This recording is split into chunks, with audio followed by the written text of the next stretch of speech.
Welcome to week 24 of Shadowguard. I almost said it wrong. We're at 23 once again.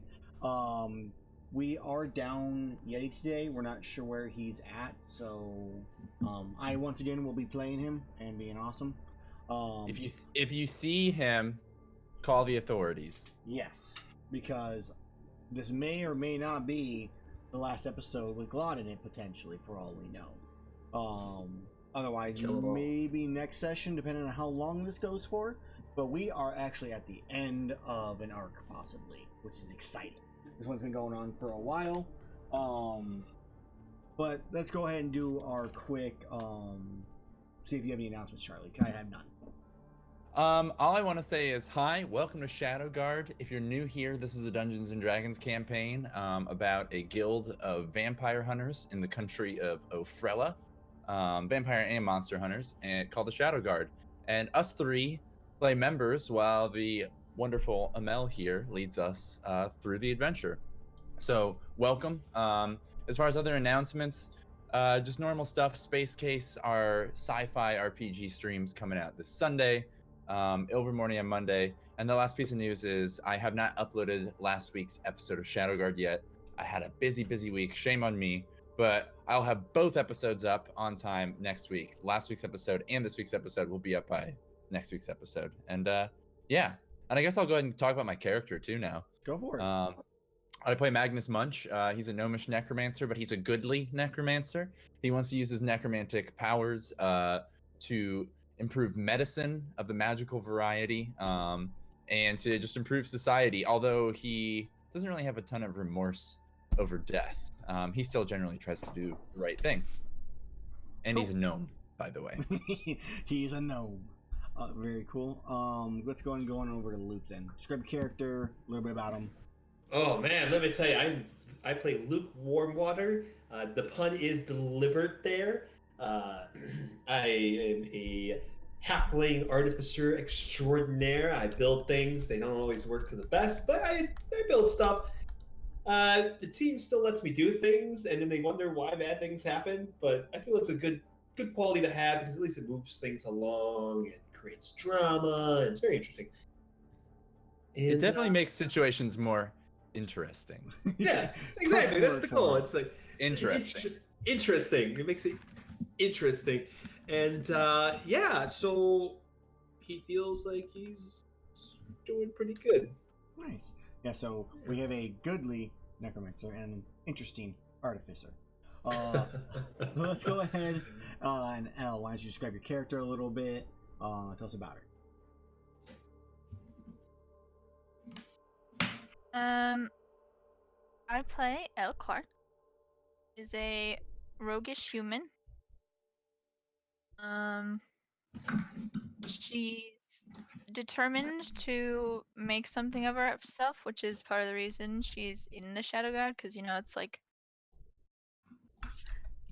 for the people kind of thing. Mm-hmm.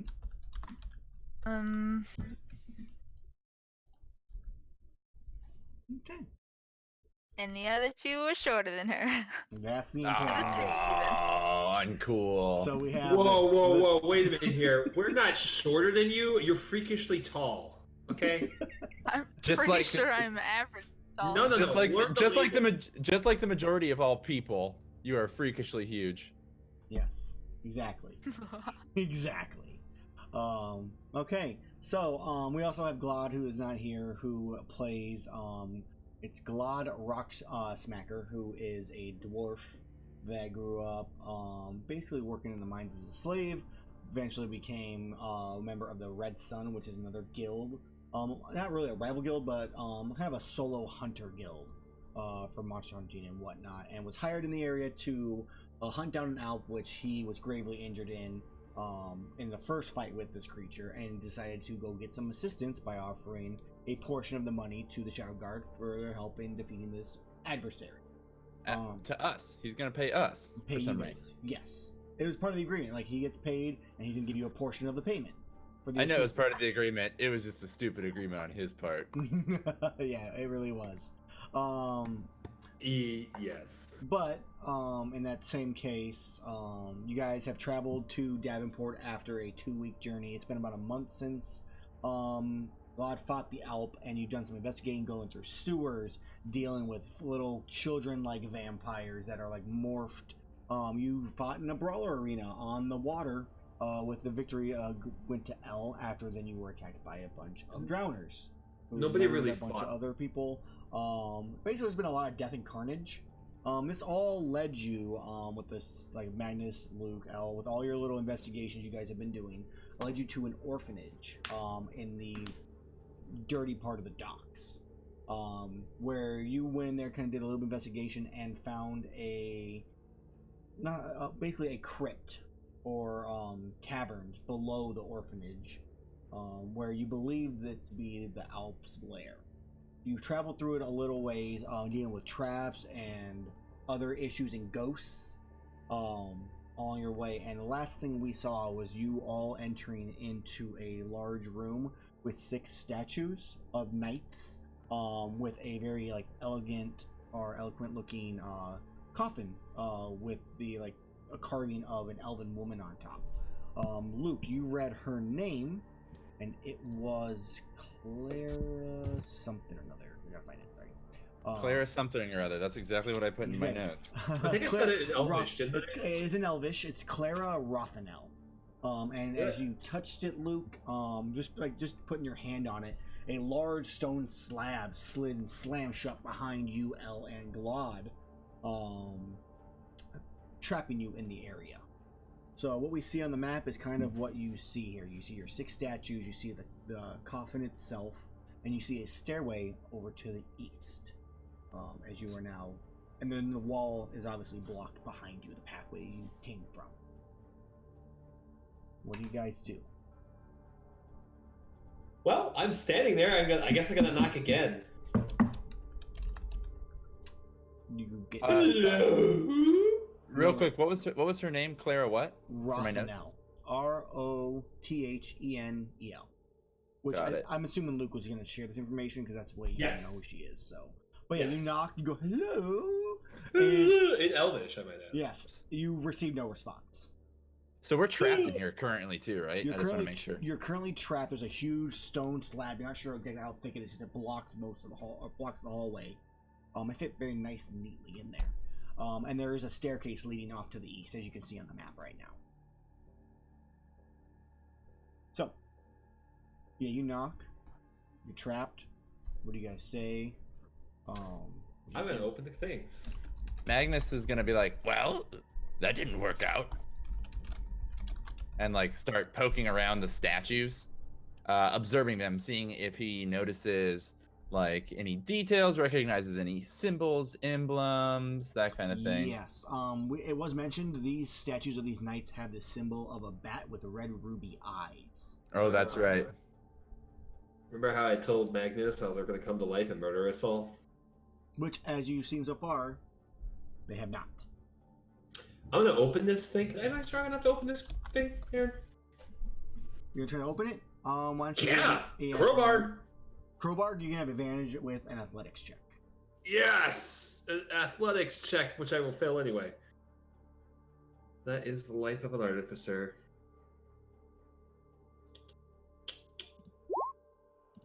Okay, 18. Yeah, so Take it! you pry, and it starts to give way. Yeah, and you kind of lift it up, and you push it slightly, so it's like slightly ajar. Nothing comes to life. Dust settles. L, question? Can I check for traps? Check for traps. It's kind of already open. So, are you gonna look in? Are you gonna like walk up to next to Luke and like look inside for traps? Because right now, obviously, there's no trap that was set when he opened it that way. Side. You're gonna look inside of it. Okay, so you walk up, Luke. You see L start like peering in. L, would you give me an investigation check? Fix this so that the rolls are proper. It's not showing up proper right now. 24. You find no traps, L.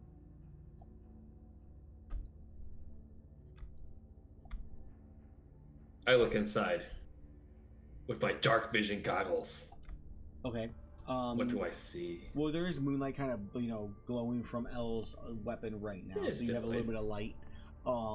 But you look inside, you see the corpse of what you would skeleton corpse of what you would assume to be Clara Rothanel. It's decayed and just basically bones at this point inside. It is in like tattered regal clothing on her. There wouldn't happen to be a can of pudding in there, would there? There's not. Oh. Which, to your information, you would know that she did not die in the last 200 years when the pudding, came to become popular and famous, and you're buried with it as a show of, respect to the Cardinal Pudding Company. Yeah, you should show respect to the Cardinal Pudding Empire. You always bury your dead with their pudding trove. You That's do. just that's common courtesy. As a necromancer and an undertaker, I can tell you that's common courtesy. Yeah, it's standard. It's default. So there's nothing of interest in there. There's no necklace, no emerald. There's no. I mean, you just see some fine jewelry and stuff on her. Nothing that really sparks your interest. But I mean, yeah, if you're looking for, little trinkets, you could definitely see some in there, like on her skeletal fingers, around her neck. I'm gonna move to close the casket because I'm like, You don't take them? I was told I was not allowed to take anything, and I made a promise that I would not steal anything. I'm proud of you. That's all. I'm just proud. Yeah. So I'm gonna be like,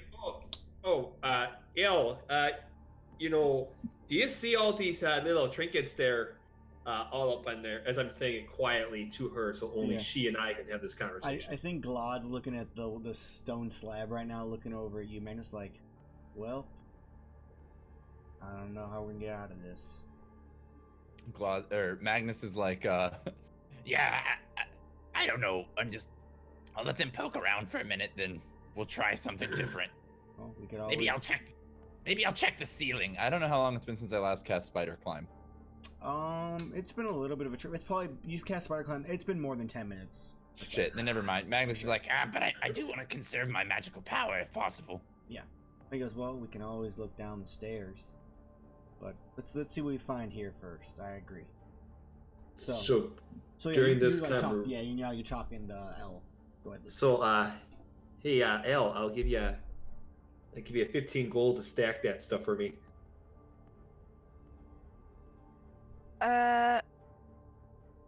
No. You want 20? Don't want any of your gold. Oh, so you do it for free there. That's kind of nice of you.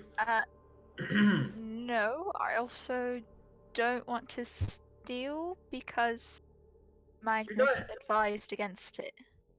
That's a common belief if you believe in their gall. But if you know anything about elves, they don't believe in their gall. So that's not actually an issue here. That's actually true. You true. would know that. So can Magnus notice before Elle answers, possibly? I think we give it her answer, and then that's probably when your and God's conversation would probably end. Sorry to interrupt, Elle. What do you say? No problem. I believe in. You as Elle, typically the only people that believe in it's Seranus, which is the goddess of the Elle. She is the second. She is one of the two lords of the underworld. Her belief is that, or at least those that believe in her, is as long as you were remembered, and the more you're remembered, the greater your afterlife is. Eventually, as you're slowly forgotten, and you kind of your riches and your enjoyment of the underworld slowly wither away until you disappear into nothing and return to the cycle. In their Gauls one, which is mostly humans, and basically everything else besides elves worship, at least as the underworld god. You're based off of your karma versus your riches, your actual riches. So jewels, gold, stuff like that, versus your karma, like bringing someone back from the dead, which Luke accumulated a whole lot of when he brought you both back, kind of defying Nergal in doing so. It affects negatively on the karma for not only him, but for the priest that brought you back, which is why it costs so much to bring you back to counteract that karma. So you know that having riches, stolen or not, when you die, will generally give you a better afterlife. And that's kind of how it's viewed. Or if you just live a nice, good, pious life, even if you're not super rich, you'll still live a very good afterlife.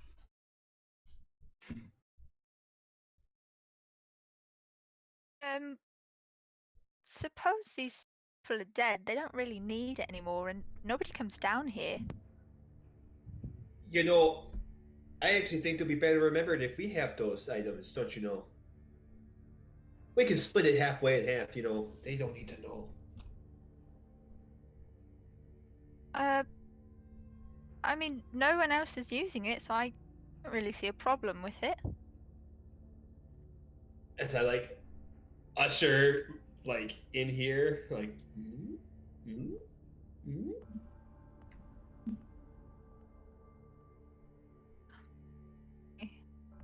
So Yeah, I think at this point, it's like Magnus is like when you're kind of turning around. So Magnus like saunters across the room and is catching the tail end of this. But I have a question. Yeah. I had raised a skeleton last time, no?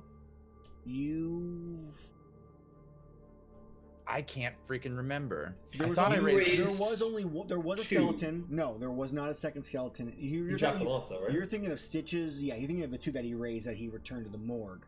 Yeah, but then there was the one that got killed by the spike trap or whatever in by here. the arrows is what. Yeah, it was. that's right. And that was it was next to a chest. I don't know if you. I have it written that you've animated a dead. Okay. I don't remember what I named the skeleton though. I don't remember if you named him or not. To be honest. Okay, I have a single skeleton though. Yeah, I'm pretty sure you have one because there was no other undead in the area. Okay, so in that case, Magnus like strolls across the room towards what the other two are doing, and he like looks kind of as you're walking over, Al, you have a split-second decision right now to whether or not you're going to take the stuff before Magnus notices.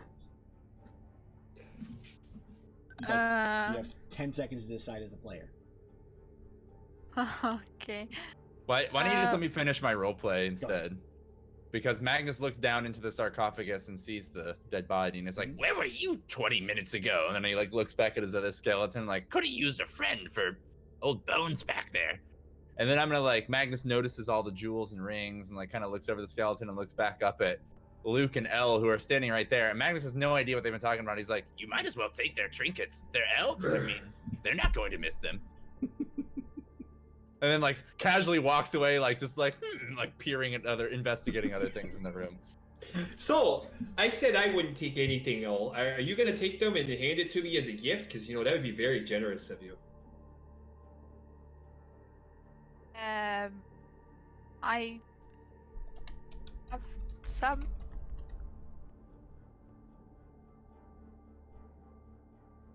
I take.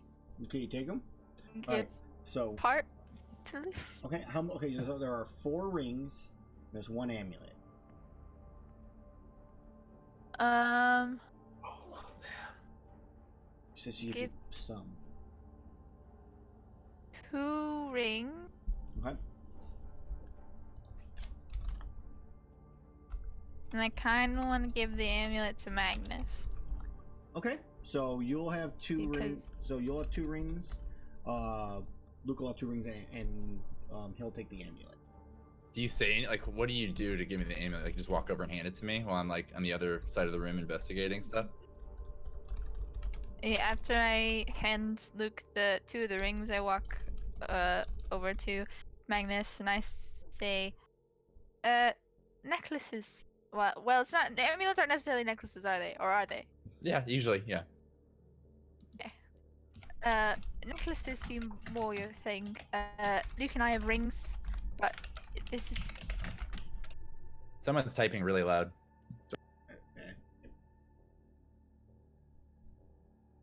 Okay.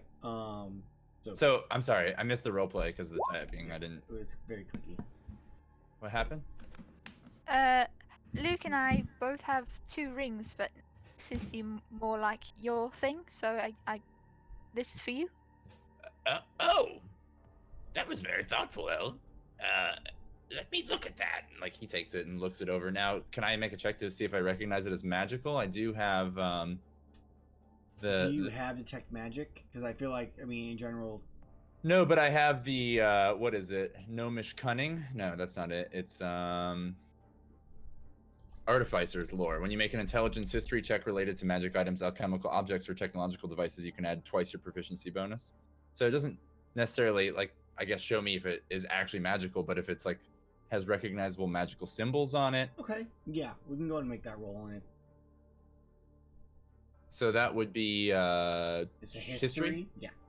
And then add an extra 3 to whatever my score is.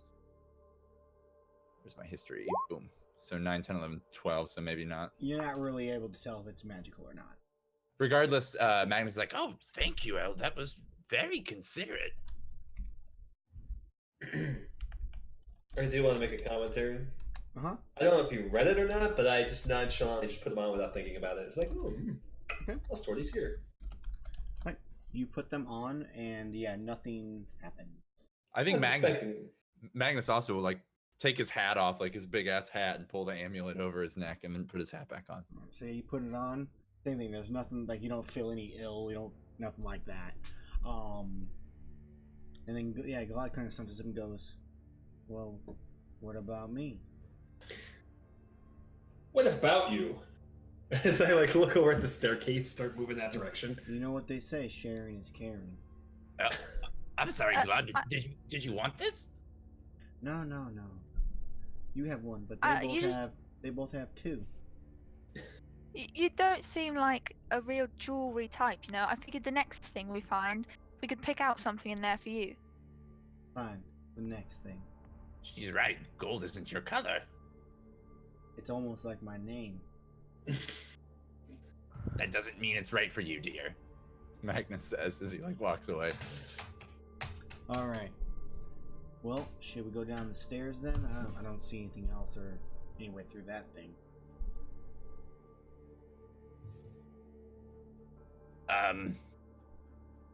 Wait, there's an opening, a downstairs opening? There is a staircase that leads down.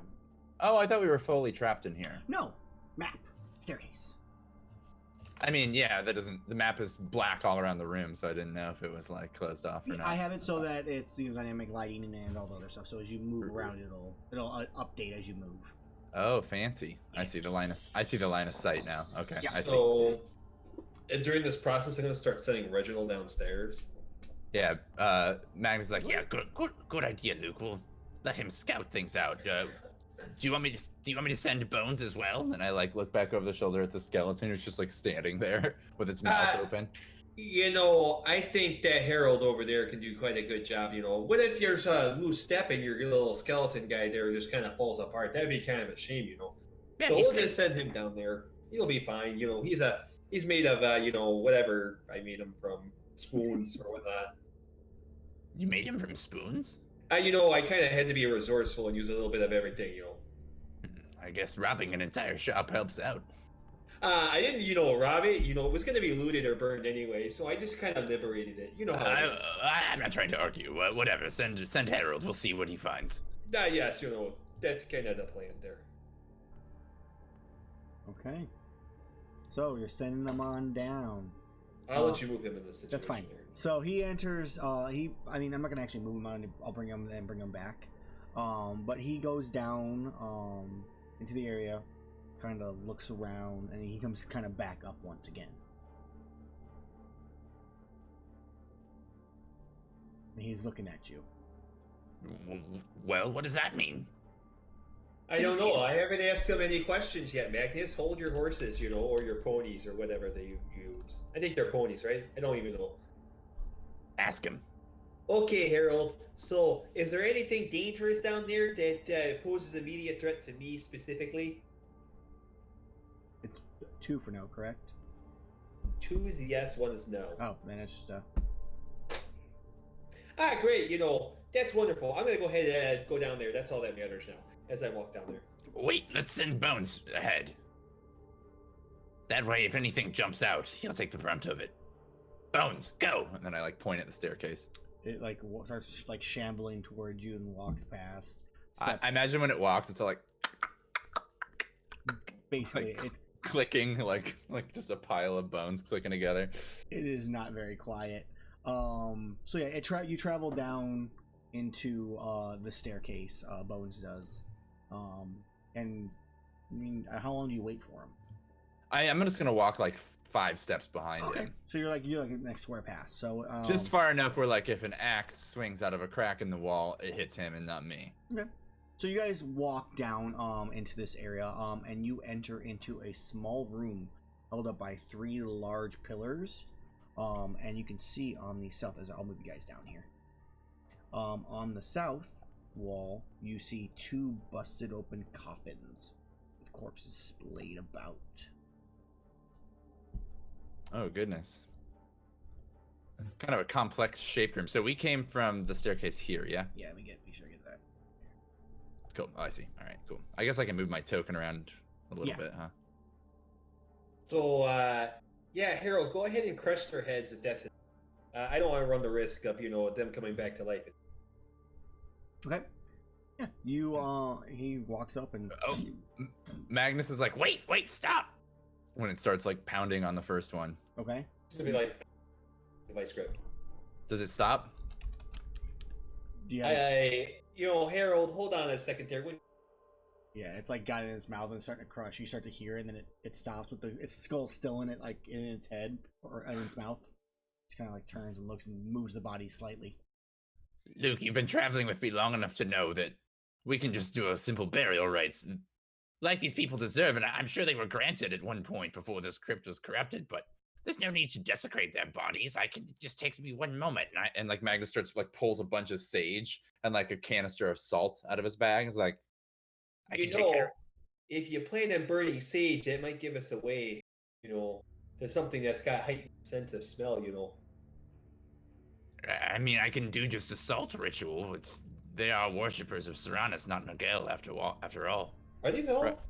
Are they mostly elfin? These ones are mostly bones, so I don't... Unless you want to give me, like, I'll let you, Magnus, give me a medicine check to determine the body structure, if you can tell if it's an elf or not. With advantage or no? Yeah, I'll give you advantage with that one, yeah. I can't believe that. I have a +6 to medicine. I rolled a 9 and a 10. You're fucking kidding me. So you are unsure. There's Magnus too many similarities. He looks at the bodies up and down. He's like, it's hard to tell. Maybe I should do both. I mean, I really don't like the desecration. Well, you know what, whatever. It's not like I haven't chopped them all up to pieces in the past. Continue, Harold. You heard the man, Harold. Crush that thing. Yeah, it crushes. And I think that's like when you see like God, he kind of like is walking over and goes, well, this isn't too bad of a replacement. And he like reaches down and picks up a silver handled short sword. Oh, nice. While that's going on too, Magnus and like Luke are just standing there watching it happen. Magnus turns to Bones and is like, cover your eyes, Bones. He like puts his skeleton hand over his face while Harold just like pounds these things into the ground with his mouth. And I think then Glad also like L for you. He goes, here, you might like this, and he throws you. And as you catch it, you grasp a garnet amulet in your hands. Wait, you cut out a little bit. It's a garnet amulet that he like tosses to her. Goes, Nice. You might find this useful. Thank you. Do we see this happen? Yeah. Magnus like pulls his amulet up and looks at it and looks at that one and is like, hey, that one's nicer than mine. And by the way, that counts as 2 of your items. Because you chose to give one away doesn't mean it doesn't count towards your items. He kind of just stares at you. Cross my arms, stare back. And then he just starts looking around, just ignoring your comment. He goes, so you guys also see in the area, you do see a, on the floor as you look around, you see another wooden trap door. To the north of where Elle is at right now on the map. Like in the floor? Like in the floor. So, as I like pull out my handy crowbar. So, Elle, this is your turn to do this. Crowbar. Check for traps. Okay. Give me a perception check.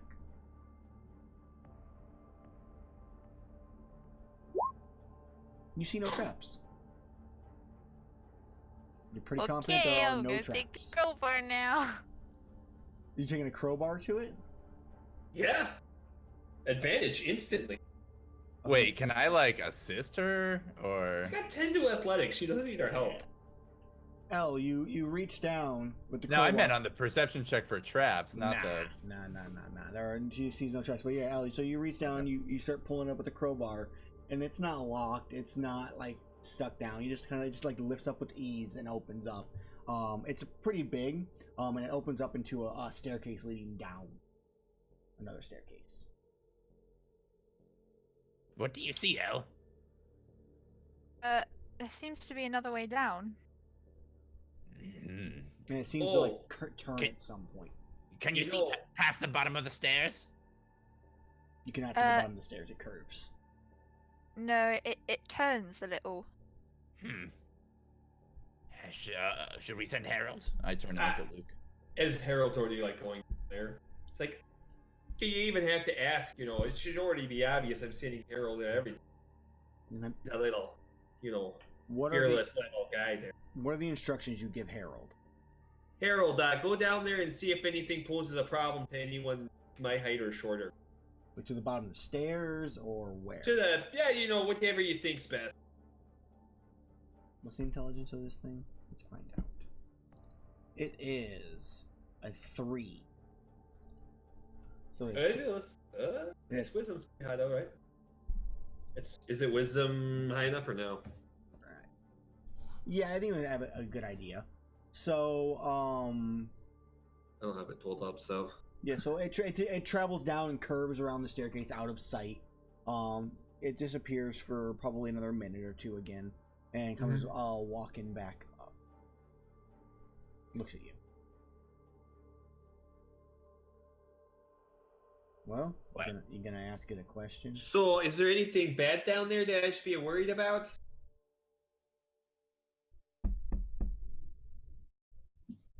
So it's a kind of sort of maybe. It's a yes and a no. El, I think you should go down there first. What about Bones? Yeah, I agree. What about Bones? He should go first. Yeah, but if nothing's going wrong, Bones can't actually tell us. Oh, he can motion just the same as Harold. He can fight for me as well. All right, I mean, if you want to send Harold, or I'm sorry, their Bones or whatever you're calling him now, down there, by all means, I'm going to stay up here in the back. What's the skeleton? What's a skeleton's Let me intelligence? get like a 3. I'll give you access to its character sheet and give me half a second. Actually, I have the monster manual, but yeah, give me a character sheet. Let's see. Intelligence is 6. So does that mean it can speak? It can definitely understand language. So a skeleton understands all languages it's spoken in life but can't speak. Hmm. Like I said, I'll give you access to it. It has a passive perception of 9, an intelligence of 6.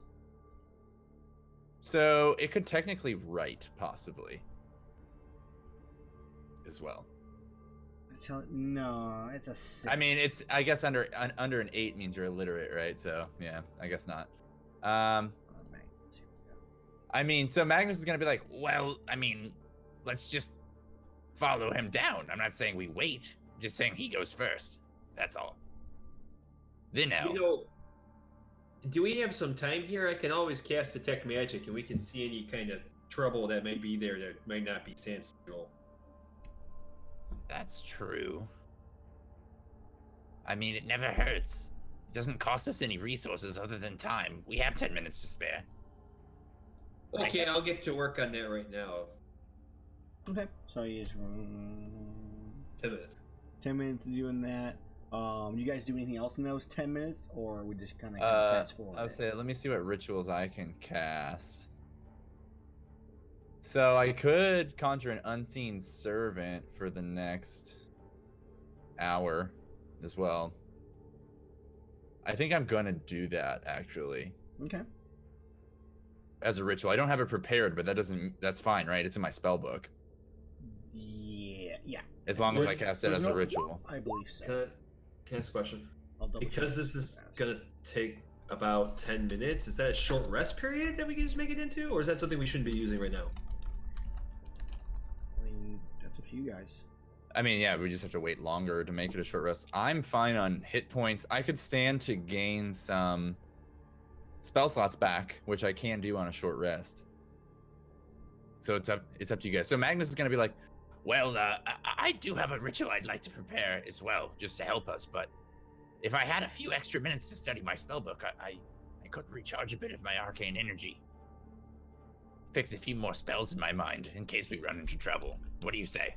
I'm totally waiting. Elle, are you okay with waiting, or? That's fine with me. I have a book if you want something to read. Like Magnus pulls some shitty book, like paperback, out of his backpack. Oh, sure, thank you. Now just give me a moment. I'll be deep in my studies for just a few minutes. And Magnus is gonna study his spell tome to get the arcane recovery. Okay. Which right now gives me a combined level of 3 spell slots rounded up, so that's 1 level 3 spell slot. Taking a short rest. And then Magnus is going to cast Unseen Servant as a ritual.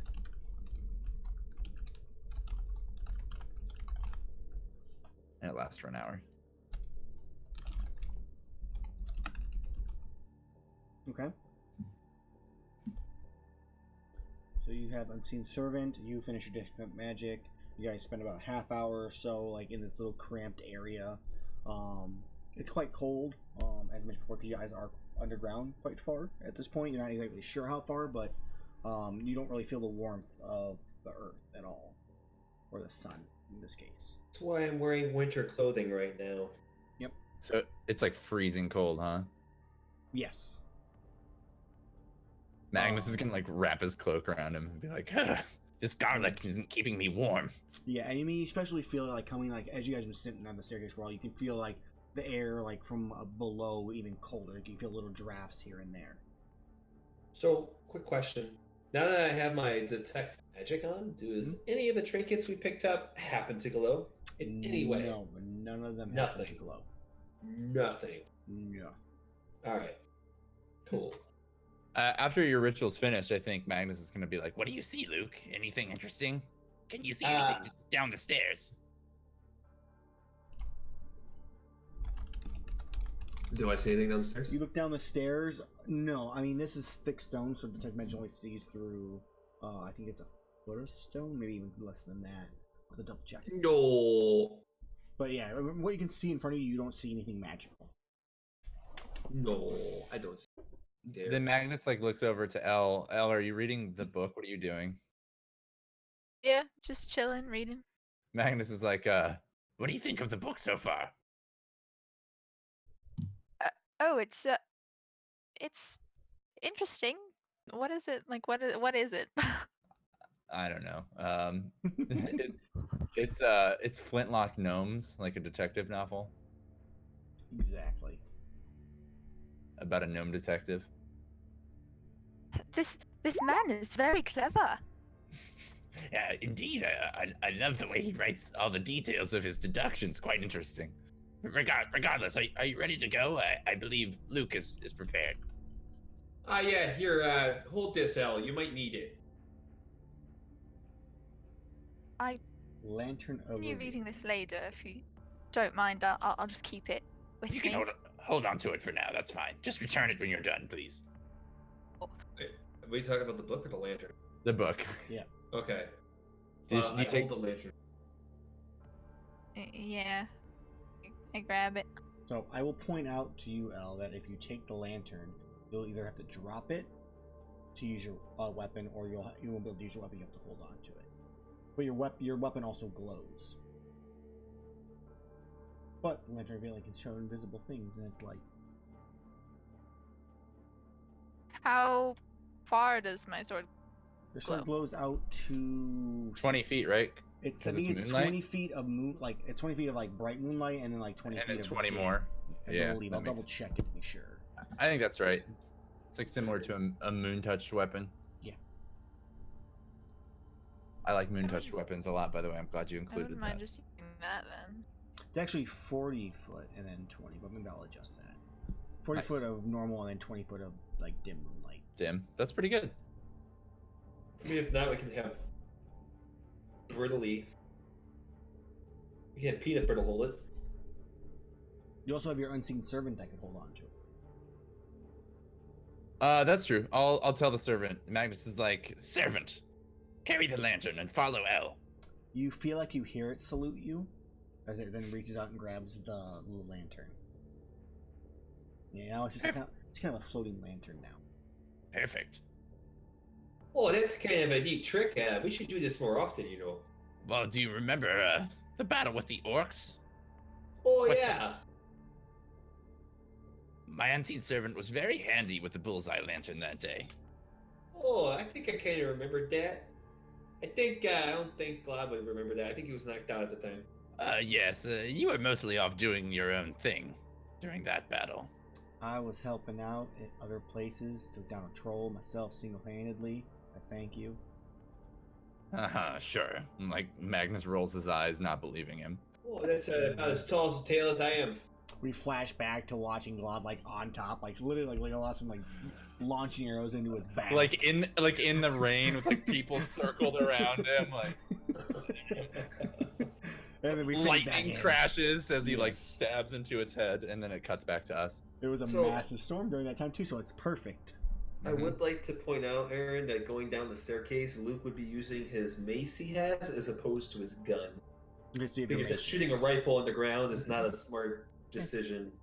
Got your mace in hand. Okay, you guys walk down the stairs. So I'm assuming the order is Bones, then L, then Harold. Glad. Harold would be like right behind me.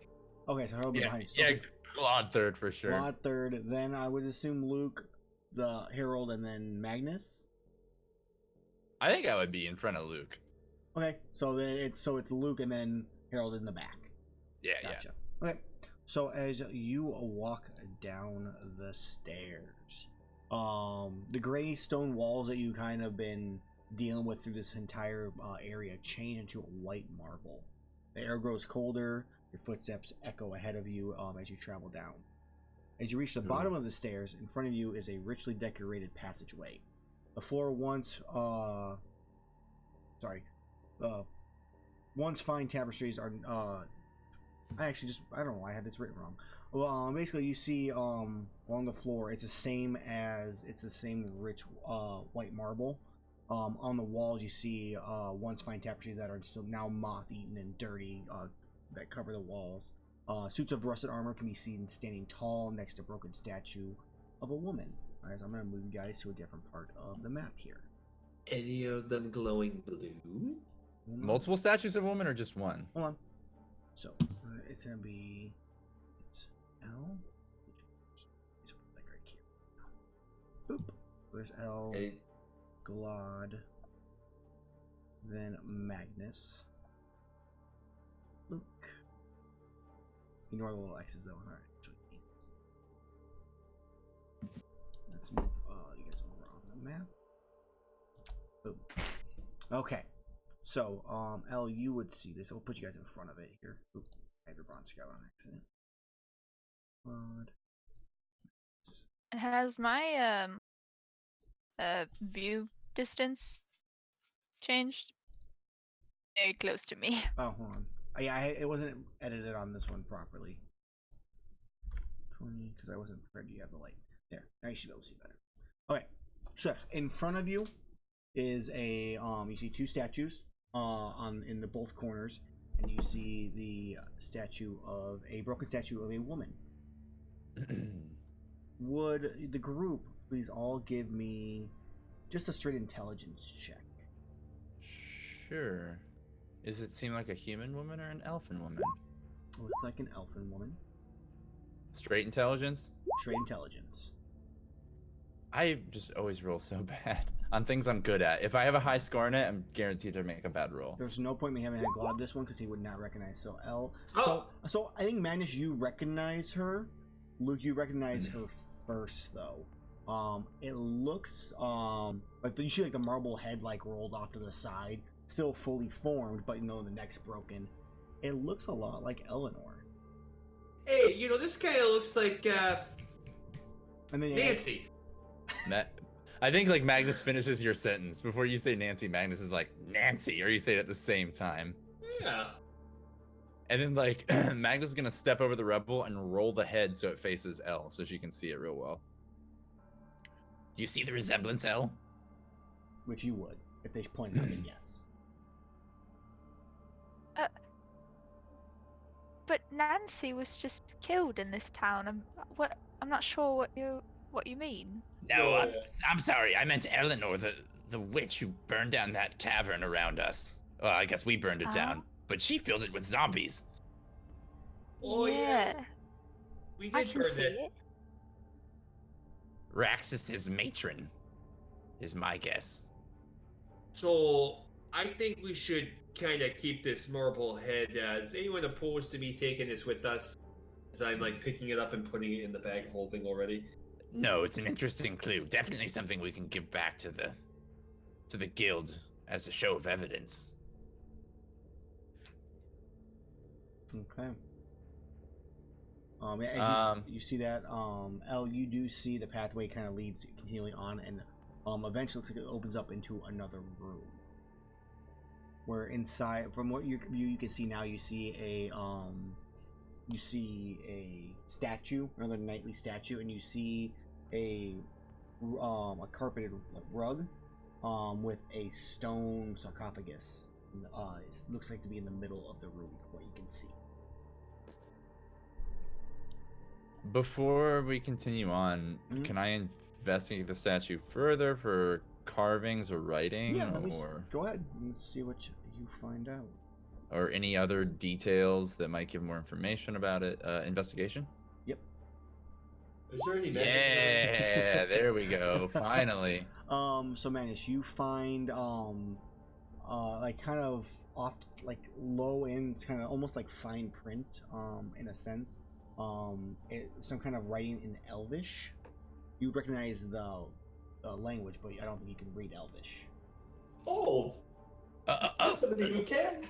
Luke, look! I found an inscription along the base of the statue. Oh, What is it? It looks to be Elvish. What's it say? Oh, let me read it for you out there. So, it's saying what? Okay. You read it as once again, the name is very familiar to you. You read it as Clara Rothanel. You know, I think this was the same woman that was over there in the. That doesn't make any sense, you know. That we just saw her. We're wearing her rings, you know. Well, at least I am. Mayhaps Eleanor has a twin, or had a twin, rather. Do you think she's a reincarnation? I could try and speak with her corpse. I had not considered that before. It would take a little bit of backtracking, but might be worth the information it reveals. You know, you're probably not going to get anything useful from that old dusty bag of woods there. Oh, unless it's not her, and perhaps an unknowing twin, in which case she may be very honest. I look at my rings. Do I what say inscriptions? What say you, El? Sorry.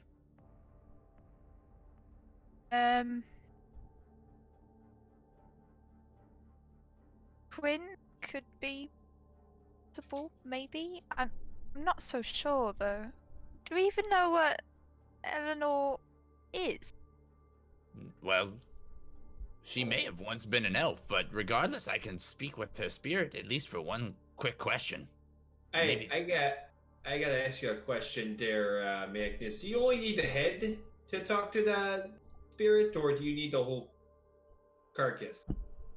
You need a fairly large portion of the remains to prepare burial rites, which is what allows me to speak with the spirit of the lost.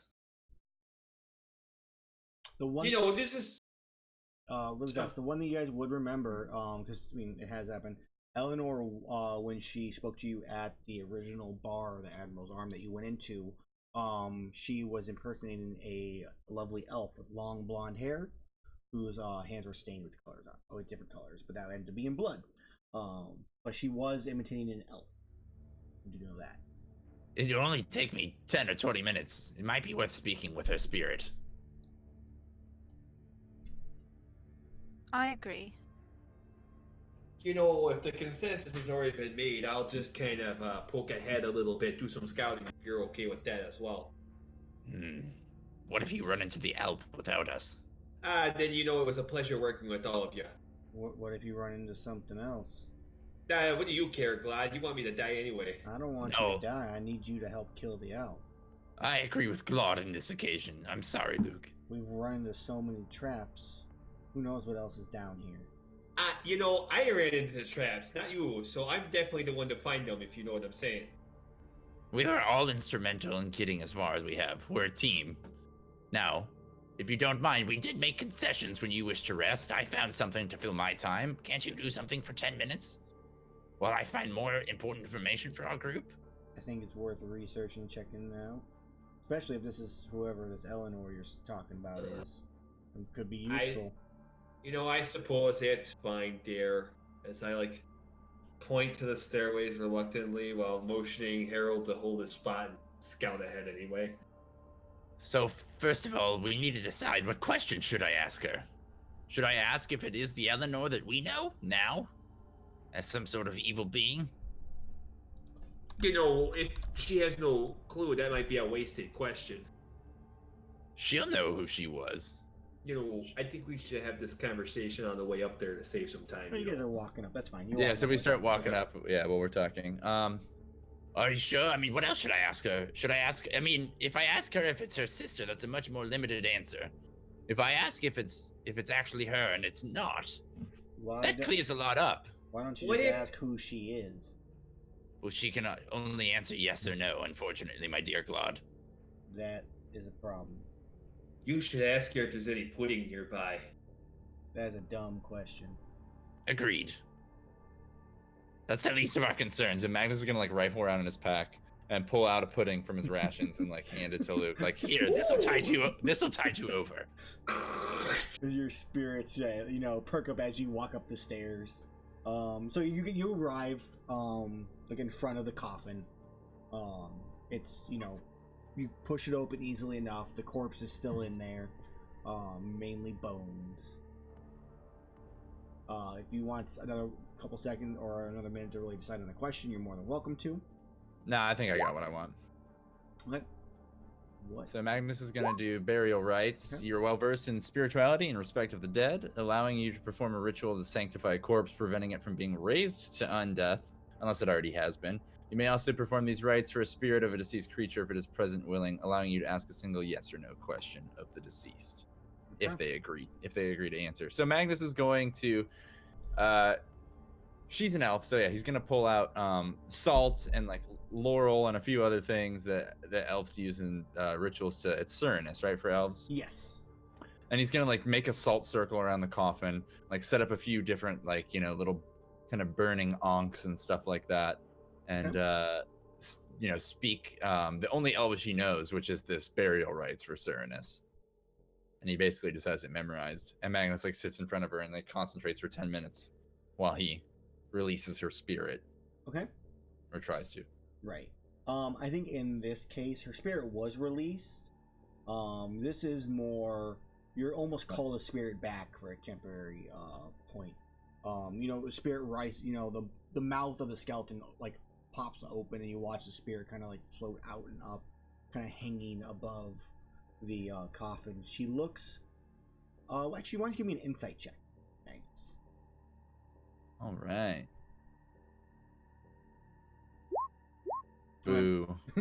It's just not your day for rolls, apparently. No. To you, she looks almost angry, but maybe there's a little bit more to it.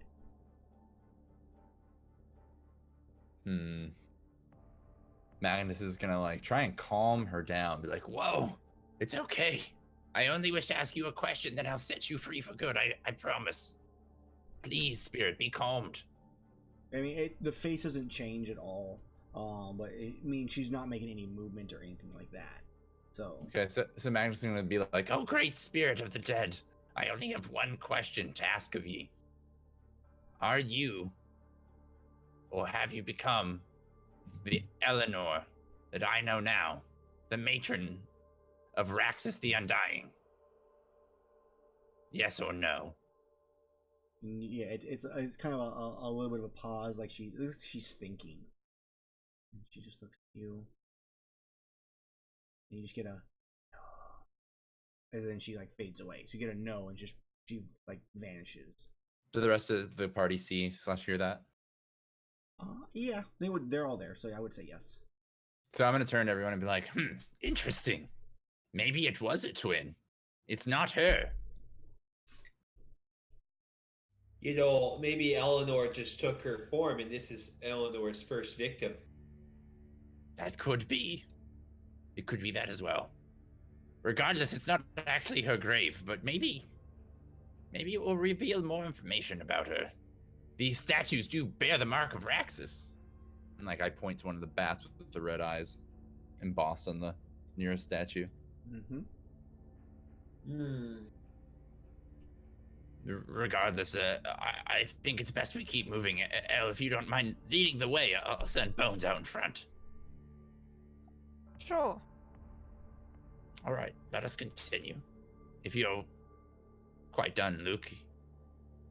Oh yeah. You know, I'm quite done here. You know, absolutely. Thank you for waiting. Let's move on.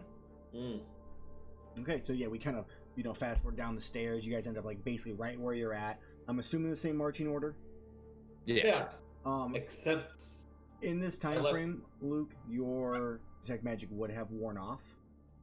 Just as a heads up, because it took 10 minutes to cast the thing, so your detect magic is gone. Your unseen servant still has 45 minutes left or so. It's still carrying the lantern. I'm assuming in the back, or somewhere in the middle. Anywhere. It's in the middle. As we get to this point here. So Elle, it's the same thing, kind of where you came at. You see the room with a statue of a knight. You can see a rug, and you can see the partial vision of a stone sarcophagus or coffin. What became of Harold? Harold. You sent him ahead, didn't you? I sent him to do a little bit of scouting without anybody knowing. Yes. Would you give me a for Harold? Me or Harold? For Harold. I need Harold to give me. I guess Harold will go do this stealthily. By the way, You need to give me a wisdom saving throw, for Harold. Okay. Just wisdom. 19. Okay. Yeah, Harold comes back to you. Like nothing. He only wandered a little bit and kind of poked into the room. But then he just came back. Yeah. Looks the same. So, Harold, see anything over there? Anything worthwhile? Is that a yes? I keep forgetting. That's a yes.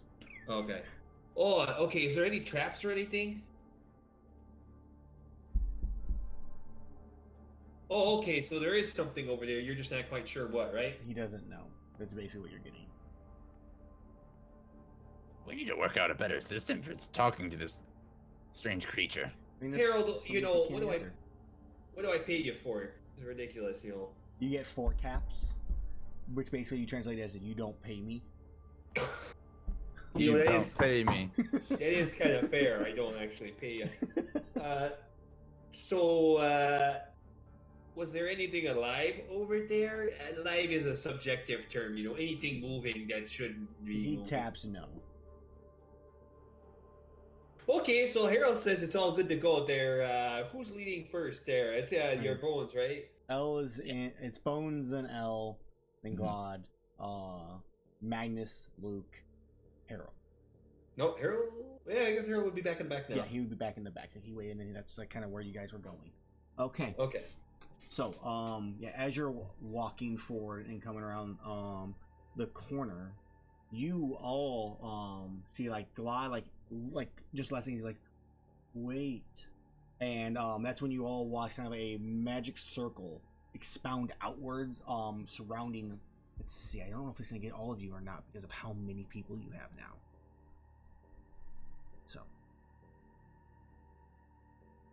So L would be here.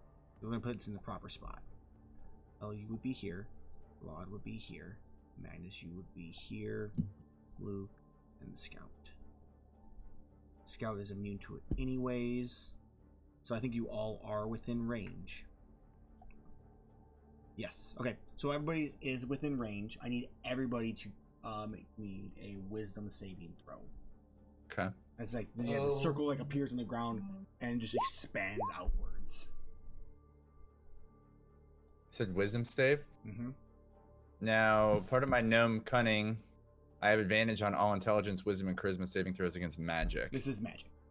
Okay. So I'll do it at advantage. You did I don't know why disadvantage, but you got 25. Yeah. I didn't mean to do disadvantage, but yes, 25. I have to do Glod. You said wisdom? Yes. Ooh, and Glod. 8. Okay. Oh man, So this will be interesting. not good. So, yeah, as L, like you take, would you make one for your skeleton, Magnus? Oh, yeah. He's the one who set that. the trap off. Oh, the bones, where are you? I don't Wait. actually. Wouldn't Harold have triggered this trap That's earlier? why he made the original wisdom save. Yeah, but wouldn't it? How did the trap get reset? Oh, I see.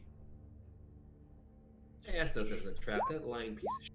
All right. Worm. So, I think we see it originally from from Bones' view, where like Bones steps and the trap like spreads outwards, and then he looks down and then looks up, and in front of him there's darkness on you see this like an endless like walkway, and on all sides it's just darkness, and like he then turns around and looks, and he sees UL, sees Luke, sees Glod. Magnus, you're not there, and it looks around. Wait, I'm confused. What's happening? So They like Magnus, walk. yeah, so they think like this magic circle hit. Magnus, you're not there, but like the 4 of them are looking, and they see in front of them just an endless walkway, darkness on both sides. And So they what does turn Magnus around and see? Look for you, Magnus. The circle just comes out and they like disappear. No, they're all standing right there. I will get to exactly what you see. Okay. Okay. Once kind of all this stuff happens. So this is bad, Aaron. I know exactly what this is from a different campaign, but my character doesn't know what this is. Yes. So, you are looking around, L, Glod, and I think Glad kind of looks and goes, "What in the hell?" Oh no, this is not good, Glad. This is what you call a kind of a trap. So, Well, no shit. yeah, obviously it's some sort of magical, trap. But you just gotta keep moving and hope the end shows up somewhere, eventually. I guess that could work. Al, you got any ideas?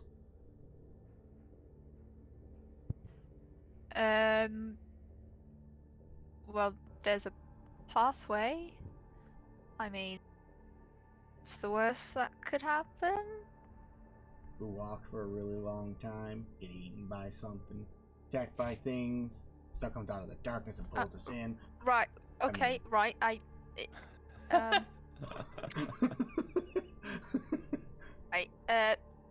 Rhetorical question. It's fine. But really, what other option do we have than to just stand here? I wonder if there's something over there as I take a torch out of my bag, light it, throw it off the edge. What happened to it? Yeah, you throw it off and it starts to fall and then disappears into the darkness.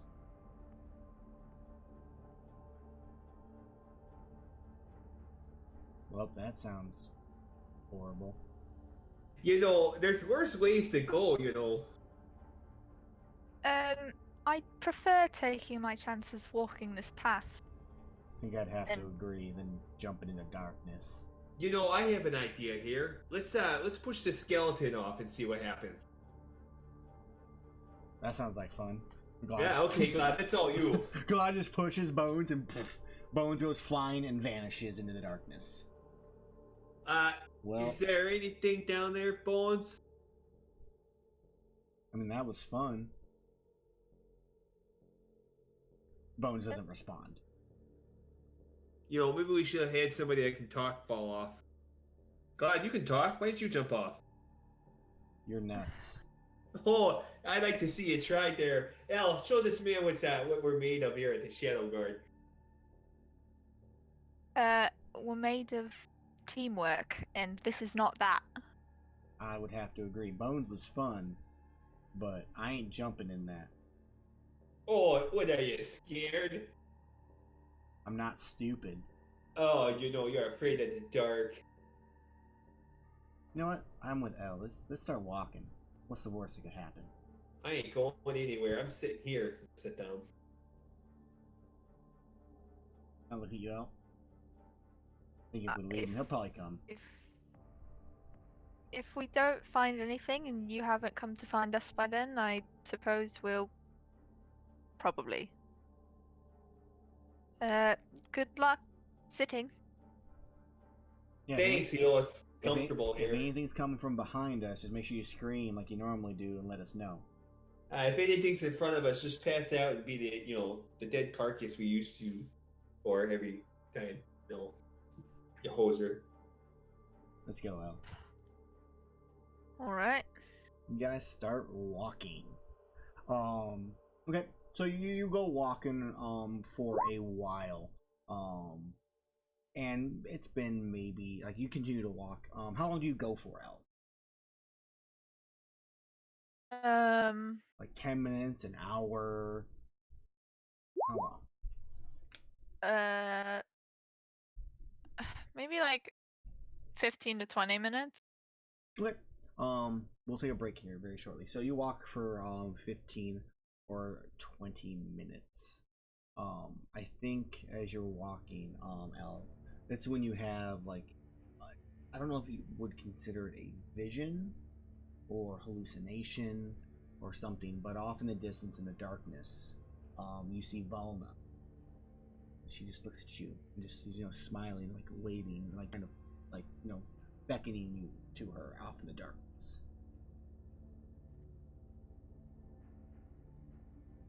She doesn't look like, she just looks like old Valna, like I saw her looks before. exactly like how Valna was when you first saw her, just smiling, just waving to you, trying to beckon you towards her off into the darkness. Valna. Smiles. Hi, Al. Come on. Just come to me. It'll be fine. What are you doing here? We left you in Whiteborough. Yeah, I escaped. I went looking for you. I found out where you were at, and I had to come. You came all the way here on your own? Of course. How else would I get here?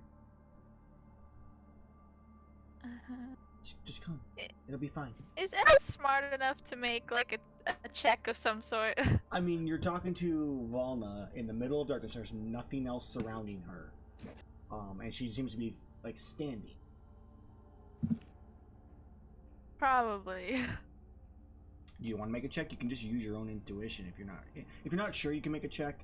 Otherwise, you can just base off your own thought process here.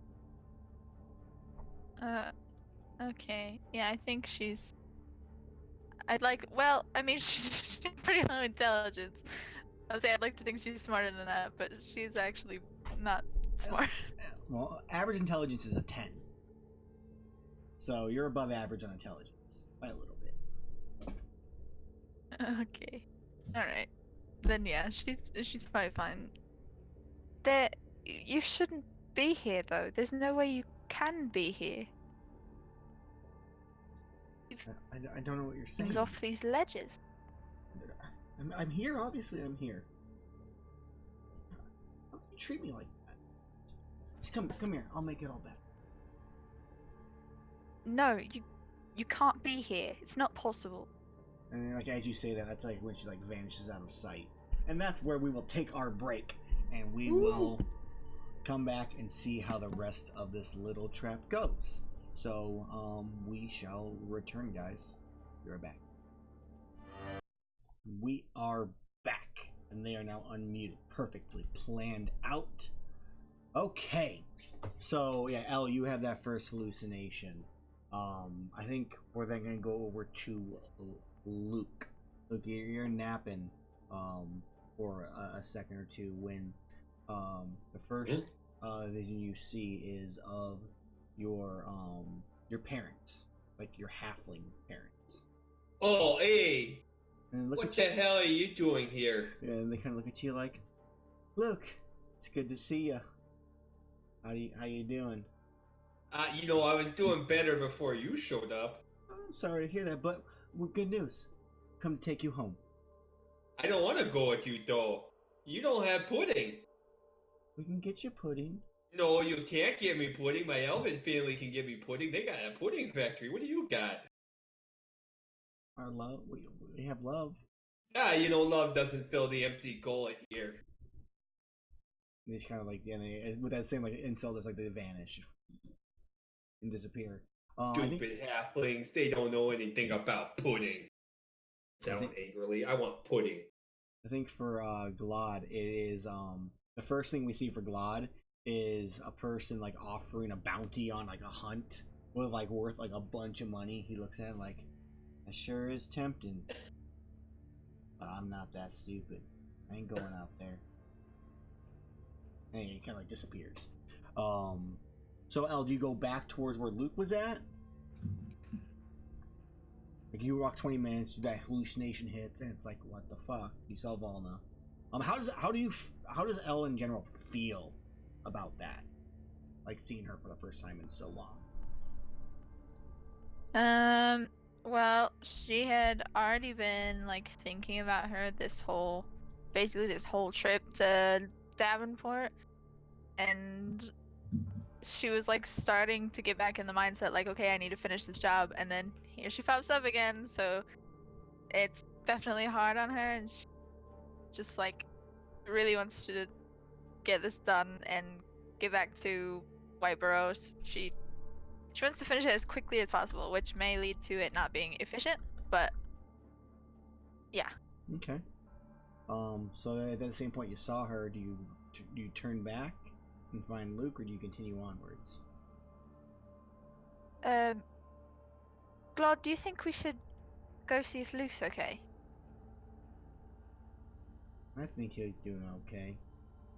I mean, what could he be doing? You're right, he was just sitting there. He's good at that. Maybe we should continue forward and see if there's anything to find here? I mean, it's gotta end at some point, like you said, right? Hopefully. Let's keep on going then. Luke, do you still like fuck this and you go back to sleep, or do you like get up and start walking? What do you do? I'm still sitting there like I want pudding. So, yeah, Elle, you guys walk for another 20 minutes or so, and I think that's when you have your next vision. In this case, you see Artie, which is your adopted father, kind of looking at you. Artie himself is mostly balding man with like white hair, not even silver, it's almost pure white. He has a cane in his left hand, in a like almost like a not business cat. He's got nice pants on, some nice slacks, but it's just like a normal like button like tunic on, and he kind of looks at you and goes, "A little Elle, it's been so long. How have you been?" Not again. This is no. What do you mean, Elle? I've come to take you home. Here. He holds it. He like puts his hand out to you. Join me, and I'll take you home. You couldn't have found me. This isn't real. It's happening again. I promise I can find you anywhere, whenever you're in need. I trained you after all. No, you're not here. Yeah, you see that he kind of like just like vanishes away. I think in that same case, Glad sees. I think in this point he actually sees the Alp, like just sitting there off in the distance. I'm going to make a wisdom saving throw for Glad. Let's see what he does. So you watch Glad, Elle, see here. He pulls out his bow, takes aim, shoots, and it passes through her. He just looks like, fine, we'll do him. Mano. He pulls out his new like silver-handed short sword and starts running towards the edge. God, wait! It's not real. Give me a persuasion check versus. Let's see what his is gonna be. Roll here. Very low. Not very bright, man. Persuasion. I'm gonna is do terrible. a wisdom saving throw again for him. That'll be your DC. So it'll be a 19. Oh! So you're like, it's not real. He like takes like one step off, like, ooh, and you like grab him by the the scruff of his tunic and pull him back on, and that's when the outburst vanishes. He goes, I had her, you took her from me. No, And she's still out there. She's not here. She's right there. You took her. None of this has been real. You have to think about it. It's just blackness out there. It's an abyss. There's nothing out there. There's no one can be out there. And he kind of like, fine. Maybe we should go find Luke. See if he's still there. Maybe he fell off. We're lucky. I agree. We should go find him. He lets out a little smile. All right, let's go back. What an asshole. Luke. At this point, you see your sister. It's Isabella, the one who wrote you the letter at the start. And she looks at you and goes, Luke. Oh, hey there! Do you have pudding? I'm sorry, I don't have any pudding right now. What do you mean you don't got pudding? You're part of the Cardinal Pudding Factory family. Well, you should have pudding at all times. I don't have any here, but that's what I came here for. I came to take you. Oh, you're gonna take me to some pudding? We're gonna take you to some pudding. Take you out and walk you back. Just come with me. She holds her hand out off in the darkness. Can I make a running jump to make this? Sure. I make a running jump to make this. Okay. I want pudding. Damn it. What do I need to roll? Athletics. Boom. 14. Step back to the edge. She has her hand, and you jump and just. Ellen Ellen Glad, you're both like almost back. You see like off in the distance this like small being like jumping from the side. Glad goes, well, I guess we got our answer. Yeah, you watch, and then he's like pan back to you. You're like, and you reach, and you grab her hand, and you're right at her hand, and then the hand just vanishes. And you watch Luke plummet into the darkness and disappear. That's sad. What? Well, I have an idea. Luke, can you hear me? We get no response. Oh, okay. So apparently I can't hear. Yeah, there is no response. He goes, well, I mean, that at least explains that one.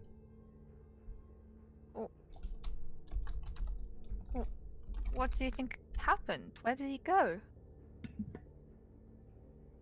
I have no idea. So, do we turn back? Do we follow him, or I'm at loss? I'm not sure. And I think that L is when you see in this case it is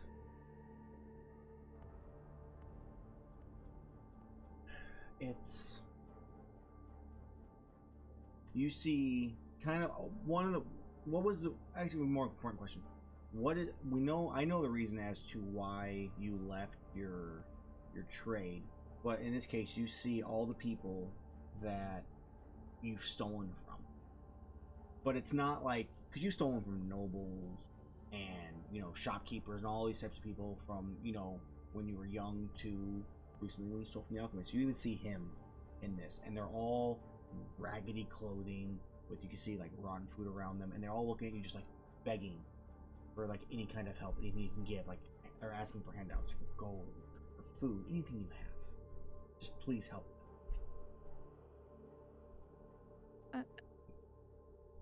And would you give me? No, go ahead. You go ahead and go for it. What are we gonna do?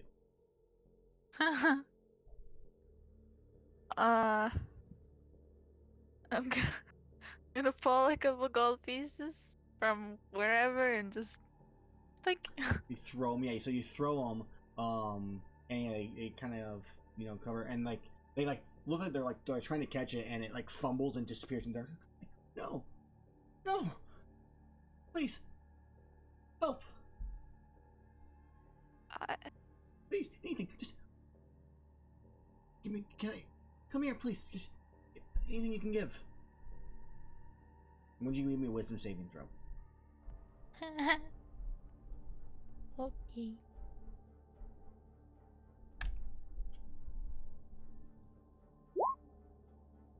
So, Elle, yeah, you feel their pain. Your memory from what you've seen is warped, and you're not thinking straight. As you like lean forward, you take your step off, and you vanish into the darkness. And like Glod like reached for you, but he was just out of range. Glod goes, well, going again, I guess. And then we see that Glod's starting to walk off. I'm gonna make a couple rolls for him since he's not actually here to see when he falls off into the darkness. So, let's go this way here. All right, so he has like one more vision or so. Magnus, you will finally see what has become.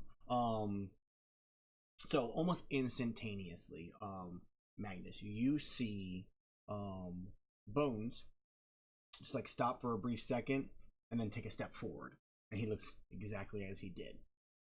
Luke, Magnus, you watch Luke like step forward. You watch his clothing that was fine and well kept is now like started to turn tatters and is like almost like worn with age. As you see like wrinkles like form on Luke's head. His skin has little small spots. As Luke, you age 5 years. What? You 5 years? 5 years. Do I have to add it to my age? Yes. This is the permanent age? You permanently age 5 years. Oh no! I'm 25 now? Bullshit. So, Elle, you pop same thing. You watch Elle, like you just take a step forward. Same thing with her clothing. It starts to wear like it's from age.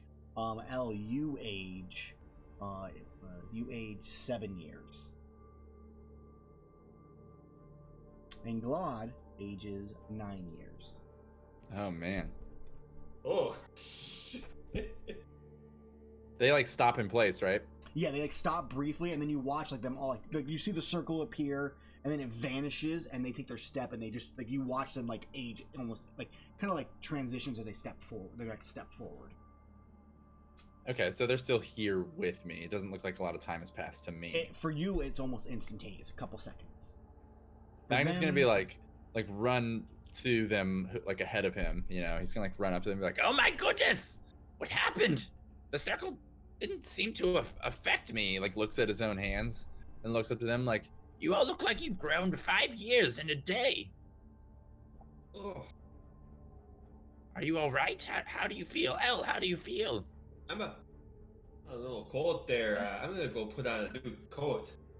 Like 5 years, not 50 years. I'm putting on a new coat. I'm cold. Yeah, your winter coat has worn down a bit. I need a new one.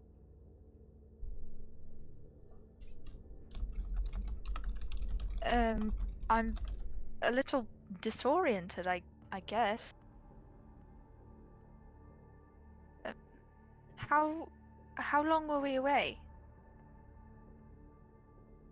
What do you mean?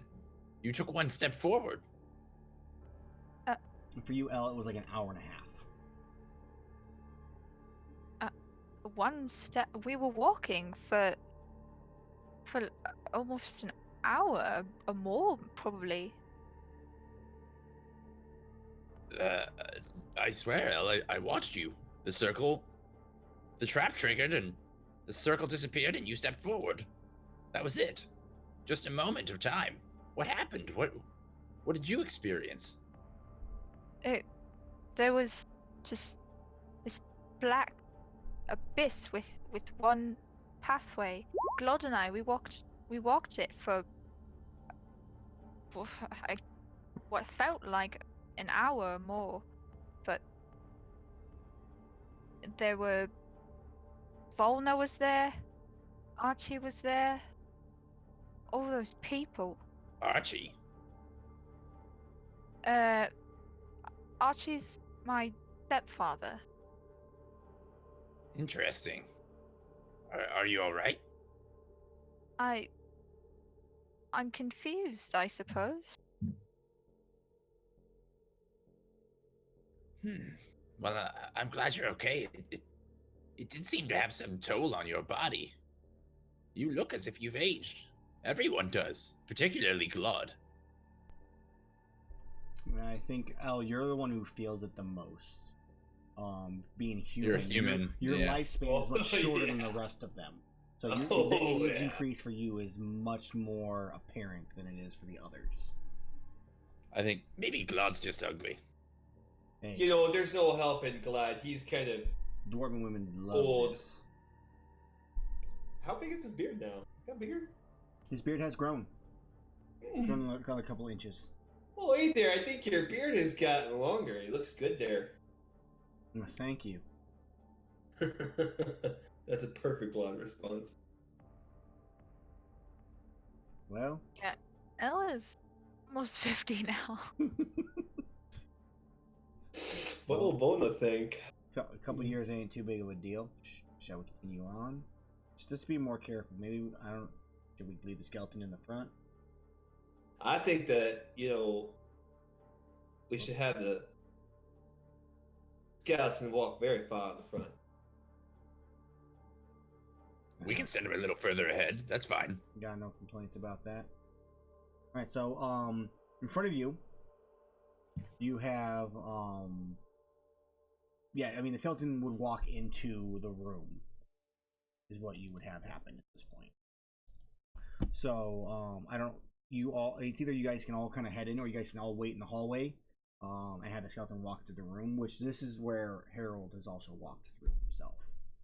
I'm gonna also send the unseen servant in there with the lantern, Okay.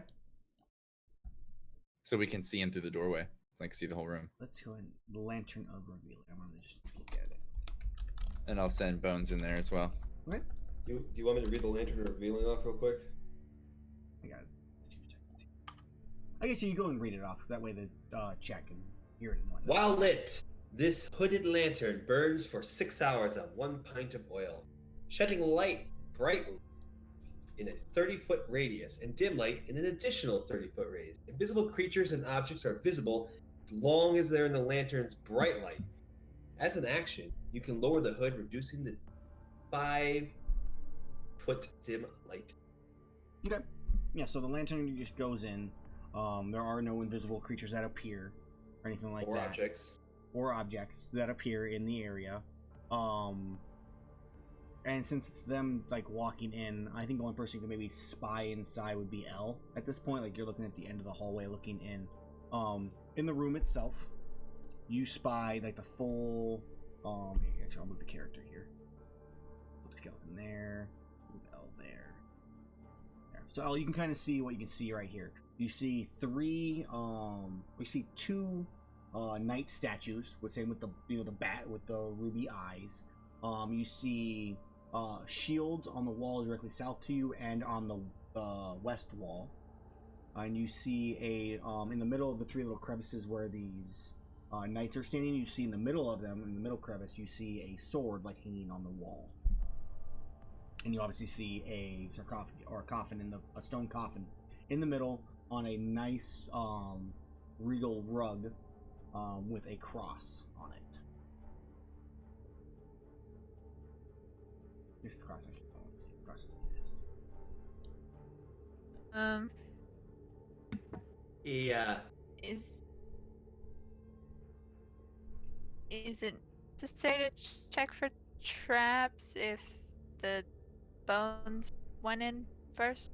I mean, he walked in. He's kind of walking around the room. You do see a doorway on the opposite side. That is open. It's just like an archway. And that is kind of what you see. Okay. Like, if you want to look for traps, I mean, to look for traps, you can like spy from like here and see what you can see. But to really like look around, you like perception, like walk around the room. That's it. Hey, L. Hey there. Hey, buddy. Hey, L. L. L. I help you. Yeah, here. Take this. So I handed a crossbow melee weapon, So- stake cannon. You pass it along because Magnus is there, and then Glad, and you hand it to him. So yeah, Go shoot a stake in whatever's in that coffin. yeah, Magnus and Bones walks around the whole place. Nothing seems to happen at all. Same thing with your unseen servant. The lantern just kind of like around it. Have we not discussed that I don't want to use this weapon? You made it, you can use it. You know, you might need it for close range combat if you get disarmed or something, right? I have thought we- other weapons. I thought this weapon served only to eliminate the vampire. Yeah, that's what we're here to do, right? Well, we don't know that that's what's in this room. Alright, is none of you willing to go open that sarcophagus or what, you know? You guys are all still in the hallway right now too. I could have my unseen servant try and open it with Bones' help. But then who would hold a lantern?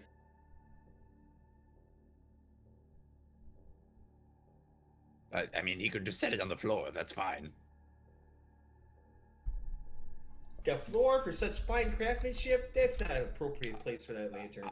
I'm sure there's Just give it to me. I'm sure there's a sconce if that's really the issue.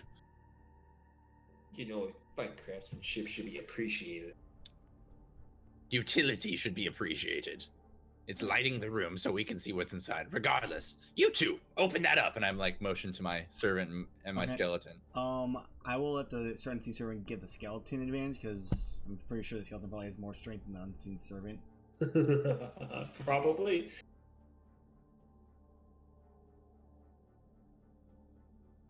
Too bad they didn't ask for the crowbar. So, I mean, an athletics roll with the skeleton. Okay. Not with the servant. Hey, whichever one has a higher strength, you can do. Definitely the skeleton. I mean, I'm being a generous person here. I mean, they're both technically doing it together. Yeah, that's why it's Yeah. advantage. That's why it would have been an advantage. All right, so yeah, the skeleton starts pushing on it. The servant like pushes, using like the lantern, like pushes it along. Oh man, and it opens up and creaks, and poof, falls with a thud. Good job, Bones. You're strong. I imagine he turns around and just like It like jingles, yeah, like shrugs. Who's going up to look inside? You know, I'll do it. Goes. I take my little stick cannon. all right. So yeah, they all get out of your way, and Luke, you start walking. I around, don't and- care what it is. I'm running up there with the stake cannon. I'm going to go and just shoot it right into whatever it is. I don't even. All right, so is everybody Let's else? get staked So now. is everybody else following in? Or are you staying in the hallway? Staying in the hallway for sure. In Yeah. line of sight though. Right. All right. Well, the only line of sight that's really gonna happen is Glad and Al for the most part, because the rest of the hallway. Oh no, I'm gonna push Glad in there. All right, so Al, you're Or going tell in. then, huh? tell him to go. Yeah, so you move. Al moves forward from I'm getting here, and Magnus moves here, and we have a little guy in the background. So you go running in. You take your stake bolt and into a pile of bones. Hey, it ain't getting back up, that's for sure. Reload. Reload. As you're reloading, Luke, that's when you see like the shields start to shake. The swords that are in the wall start to move, and the four statues start to like step forward. Oh, And we're gonna roll initiative. oh shit! That's what he not says. good. That's very Let not me clear good. this out really fast because apparently I didn't clear it last time. Okay. An 8. Boo. Ooh, it's going first. Boop. Oh wait, that's right, Aaron. I have to do this too. Boop. Brown Scout gets its own turn. Okay. So we got lots of things here, boys. Let's go and switch the music up. I'm super dead, everybody. Alright, let's go. You rolled really well, so you have a chance to run. I'm running. I can get past L, but I can't get past the other two. They're my same size. Oh, I should roll for my Skelly, huh? You should. I have double music going on here. Let me fix that. How safe would it be to stay in the coffin? I mean, the entire, like, top of it is now pushed off onto the ground, so would that answer your question? I mean, it can still give me partial cover. I mean, against ranged attacks. Against ranged attack, yes. You're looking at 2 swords, 4 animated armors, and 4 shields that are flying, like, off the walls. Oh, there's animated swords and shields too? Damn it. Fuck. Okay, I'm leaving the room. Fuck Luke, this. You are take a shot. first. I'm gonna shoot something first. I'm gonna shoot this thing that's in my way over here. So because the hallway is so small, I don't know if we can say it. You guys are all small anyway, so never mind. You guys can easily pass each other without really any issue. So what do you do, Luke? I'm shooting the one I'm about to run past. Okay, so the one right next to El and Glod. Now there's a wall between Glod and it right now. El, you can see it though, obviously. An 8 does not hit it. I'm still leaving the room. Don't slam your damn spacebar so loud. Sorry, I rage hard. I know. Yeah, I will say you both can fit in a 5-foot square in this case, because you're not like in combat fighting something. Otherwise you would be stuck in that room. Alright, Reload. It is now their turn, the shield's turn. Okay, they are going to fly towards you, El. Actually, these ones are gonna, yeah. They ignore the skeleton. You make note of that also, Magnus. As 3 of them surround you, El. And they are going to, like, bash. They're gonna, like, kind of like headbutt you, but with a shield as the head. 1, 2, 3. 2 1s and a 10. So they swing, and you just, like, pull your sword out and just, like, and bat them all away. As their turn ends, it is now Bones' turn.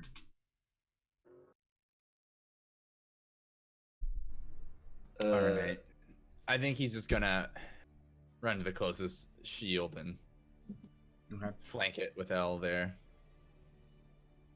And Bonesy is gonna take... Now, it says in his character sheet he has a short sword. Is that okay to assume that he has... Or a mace, possibly, instead? We would have assumed he would have picked it up, yeah. Okay. So he swangs his mace at the shield.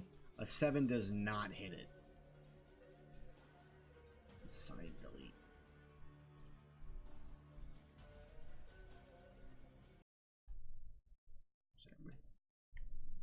What happened to music? Oh, there it is. It's still Simon delete. I just wanted to... Did they come back or something? Alright, so it is now Magnus's turn. Alright. Magnus. So trying... I don't know what Magnus can see. In this case, like you and Luke are kind of like next to each other, like barely. It looks like I can see right through. If you can see, out. Okay, yeah, because you have like partial cover from him right now because you're the corner of the wall. I'm gonna go for the cornermost shield here, and Magnus is going to cast. I think I'm gonna stick for now with my cantrips. Let me see. And I'm gonna start with the Ray of Frost. Magnus is like, "L, watch out!" And then holds his hand out, makes a symbol with his other hand and says, "Ray of Frost!" and shoots a little ray towards the shield. Yeah. 22 does hit. Oh wait, hold on. Actually, maybe it doesn't. I have a reaction I can do here. So the other shield is going to impose disadvantage on the attack using its reaction to protect the other one. So would you roll another Ray of Frost? 24. Yeah, hit it with no problem, dealing 13 cold damage. Okay. Yeah. That's Magnus's turn for now. So that one's reaction has been, the one to the right has been used up. Elle, it is now your turn, as you are surrounded by these shields that are just kind of bashing into you constantly. The one to the bottom, I'm going to swing my sword at. Okay. 26 does hit. Even if I oppose disadvantage, would not make a difference. You do not get your sneak attack, but you do get your force damage, so you deal 11 damage to it. You slice into it. Okay. It is that your turn, or you want to use your cunning action for anything?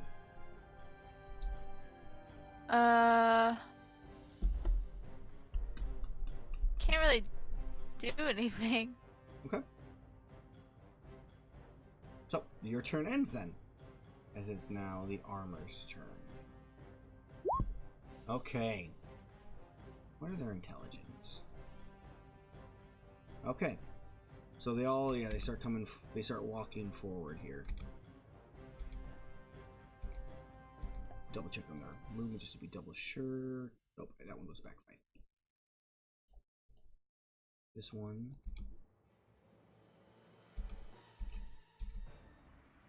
So yeah, they start grouping up. The one that is right in the cliff way there is going to attack you, Elle. You do have cover from it, so you'll have a bonus 4 AC to this attack. As it gets 2 attacks. It's going to make 2 slam attacks against you with its fists. So 1, 2, 17. What is your AC? Normal. 14. Alright, Lower so than you have 18 AC right now at the moment. Nice. Because of the wall, for that one specifically. So it misses you. As its turn ends, it is now Harold's turn, who's stuck in the background and can't do anything. Gosh! Harold, can you burrow through this wall, please? Is it dirt? Is there dirt? Can it burrow? It's white marble. Give me an athletics check. Alright, Harold, good luck with your strength roll, because you don't have athletic. Yeah. 13? Yeah, okay, yeah, he starts to burrow through the wall right now to the south. Dope. So leave him there. I will. You're able to get. You can get to. So you come out through here, and then I'm assuming you burrow to right here.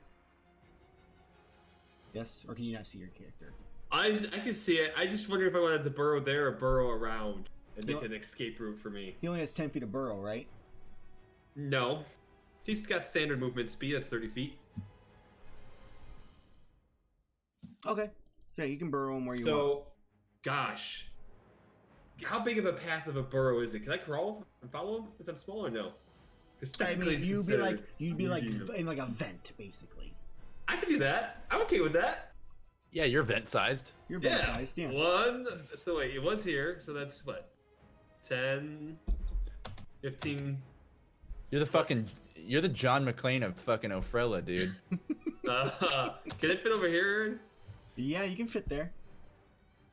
I wanted to put against this wall right here, but I can't do it. No. I mean, unless you want him to burrow into there? I just wanted a straight line so I could escape, yeah. Alright, so you burrow, and he burrows into another hallway. Oh, man. What monsters are you gonna rouse in that hallway to join this Who mess? knows? We're about to find out. Mm-hmm. Okay. I'm assuming his turn is done? Yeah. It's your turn. Okay. It is now the sword's turn. The swords do here.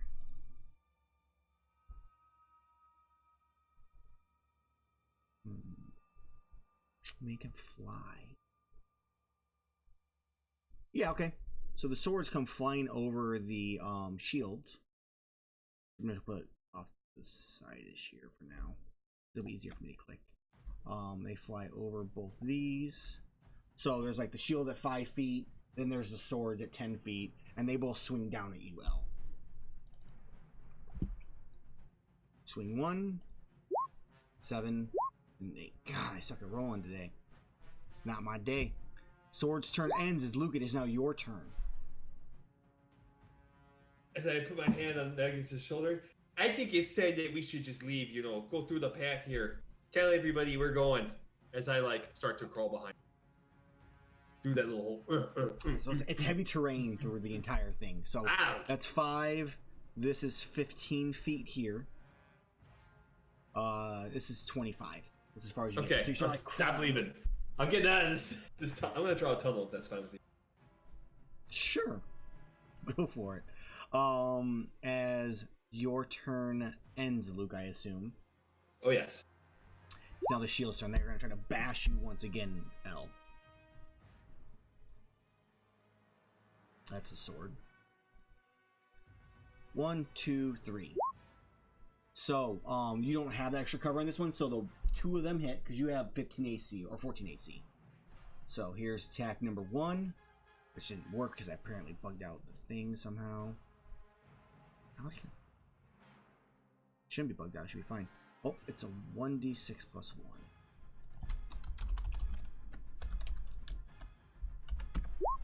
So you take 6 and 5. So you take 11 damage total as you parry 1, and then the other 2 like slam both into the side of you. Can I use uncanny dash? Yes, you can reduce one of those by so you'd only take 8 in total. Okay. It is now Bones' turn. Oh yeah. Bones Jackson. For those of you that watch Monster League back in the day. Bones is gonna just repeat his attack. He's gonna keep trying to smash this fucking sword out of the air with his mace, or this shield out of the air with his mace. I think this bottom cornermost one that Magnus attacked here. Okay. There we go. All right. Yeah. The one is going to impose disadvantage on you again. So if you would roll, Okay. So it would be a 12. As a Fuck. reaction.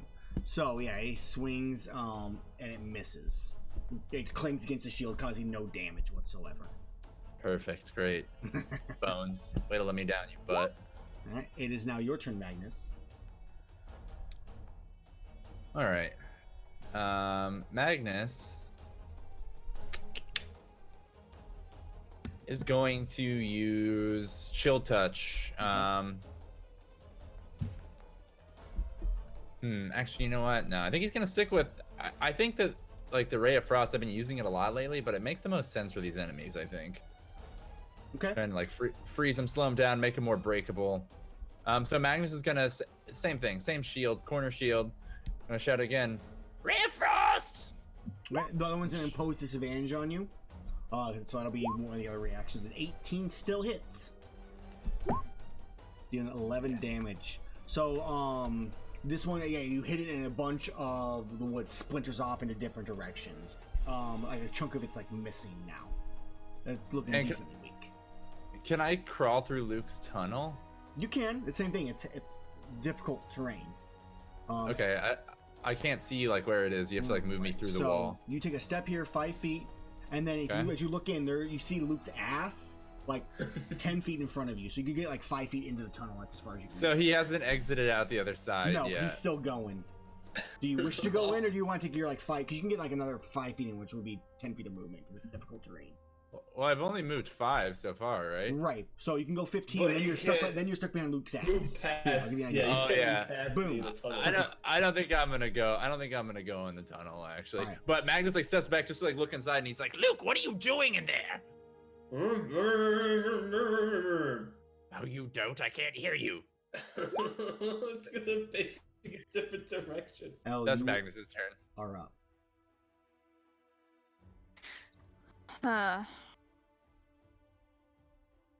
Well, in my way, even if I wanted to go anywhere. Yep. Glod, and there's a Gonna- corner, so you can't even go. I think you can go past Glod. Put him in the front. I mean, Which I didn't roll for Glod, guys. Let's give Glod 2 turns. I blame Glad for not being here. I also blame I Glod. also play that. So let's put Glod in the proper initiative order here. Let's make use of our Glod here.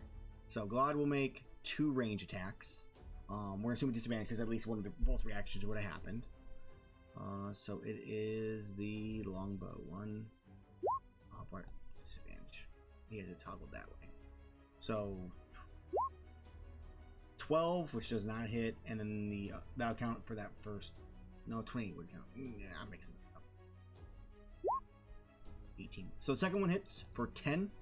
We're going to assume he hits the one south of L. And that one's, yeah, it's splintered. There's an arrow lodged into it. And that is Glod's turn as L, you are up. I'm going to swing my sword at the southern one. Oh, which one? The one below me. Oh, yeah. So you swing and you hit, but you just like shave off part of the front of it, give me like a little bit of gouge and a scratch, but you don't actually hit it. If I leapfrog over Glad, is that rough terrain? To go past him, yeah, it would be difficult terrain because you have to go into his square and then the next one over. But you'll die in that tunnel. Well, he's at the highest AC right now. What's the AC? Well, yeah, it's because yeah. You got the gemstone. The nair. So if I just go like here, disengage and go here. Right, so it's like it's 10 and then 15 movement is all that is what that is. Because the corner's blocking your like the angled move. And if I go here, that's my move. Yeah. Yeah, that would be your movement. So yeah, Elle Cool. like, passes by you, Magnus, as her turn ends. One of these armors moves forward into this now newly open space and attacks Glod. Making 2 slam attacks. 1, 2. 14 and a 13, which I believe both miss Glod. Yep. They do. God, that dumb taint. Alright. Oh, that's a circle. Okay. Yeah, they both miss Glod. It's Glod's turn, or as the armor, this one moves forward. And this one actually will go under that one. And that is their turn. It is now Harold's turn. So, what does Harold see in front of him in this hallway? So Harold sees a passageway to the south that leads to a iron door, for one he can see. And then there's a staircase to his right that seems to open up into a room.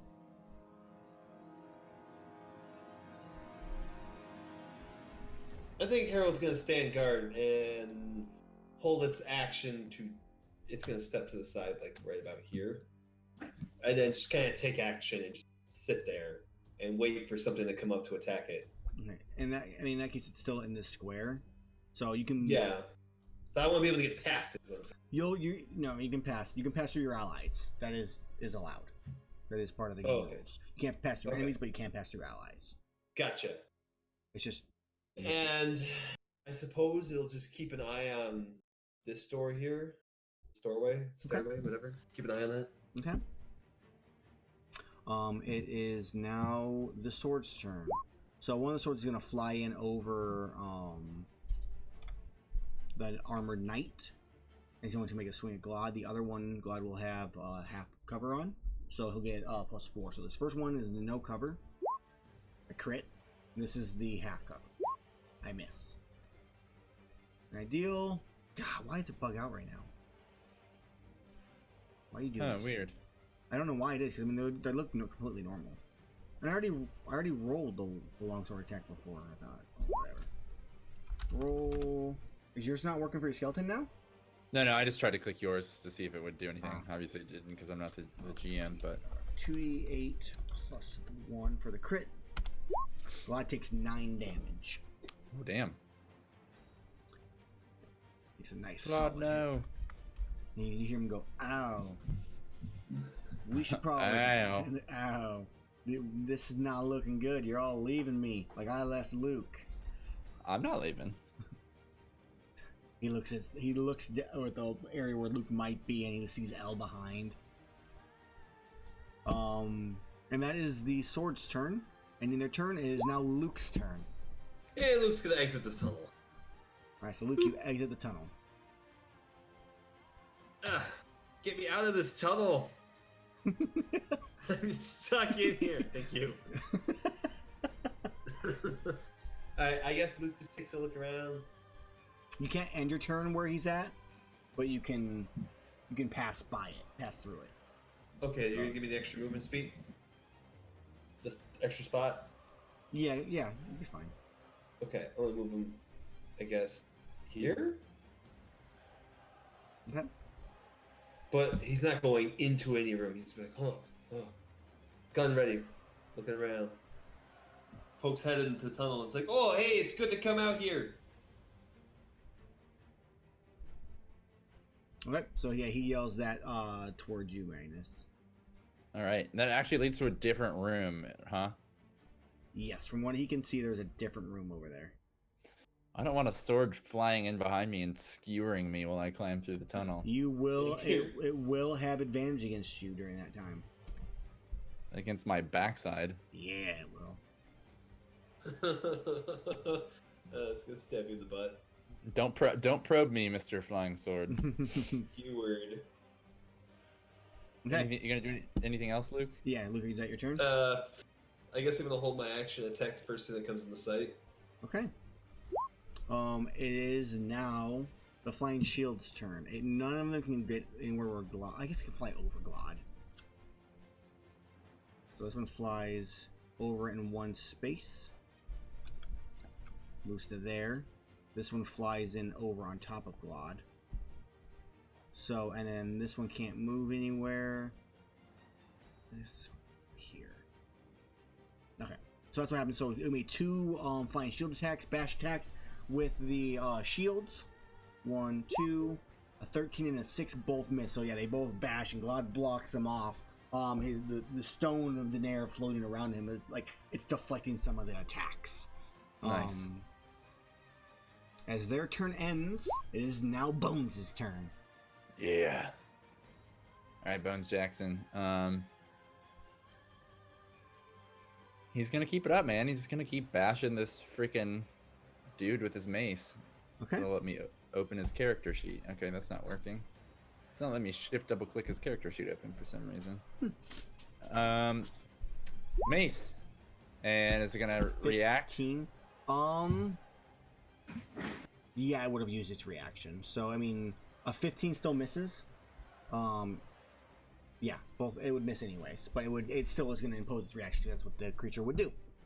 A lot of good help you're doing there, Bones. He's not even a distraction right now. I know. He can't hit anything. He's like, It literally is not helping anything. Magnus, it is he's your not turn. hurting anything. Now, I'm assuming the shield cannot fit into the hole burrowed by Harold, yeah? I mean, it could like tilt itself downwards and probably go in, but it couldn't like. It would be like attacking at disadvantage because it's literally like using like this the butt of it to attack. The one that you damage the most is the second one in line that's floating over Glod right now. Get in the tunnel. Ditch Glod. Where's Glod at? I can't even see him. Glod is under the second shield. So Here? the second shield here. No, this one right here. I guess let's bring it up. Jesus, Glod, why you gotta be there? That's the worst place for Glod to be. Well, I would have been okay if they didn't all run away. These things don't even hit that hard. It's like hitting on top of them, blocking them, and everything like that.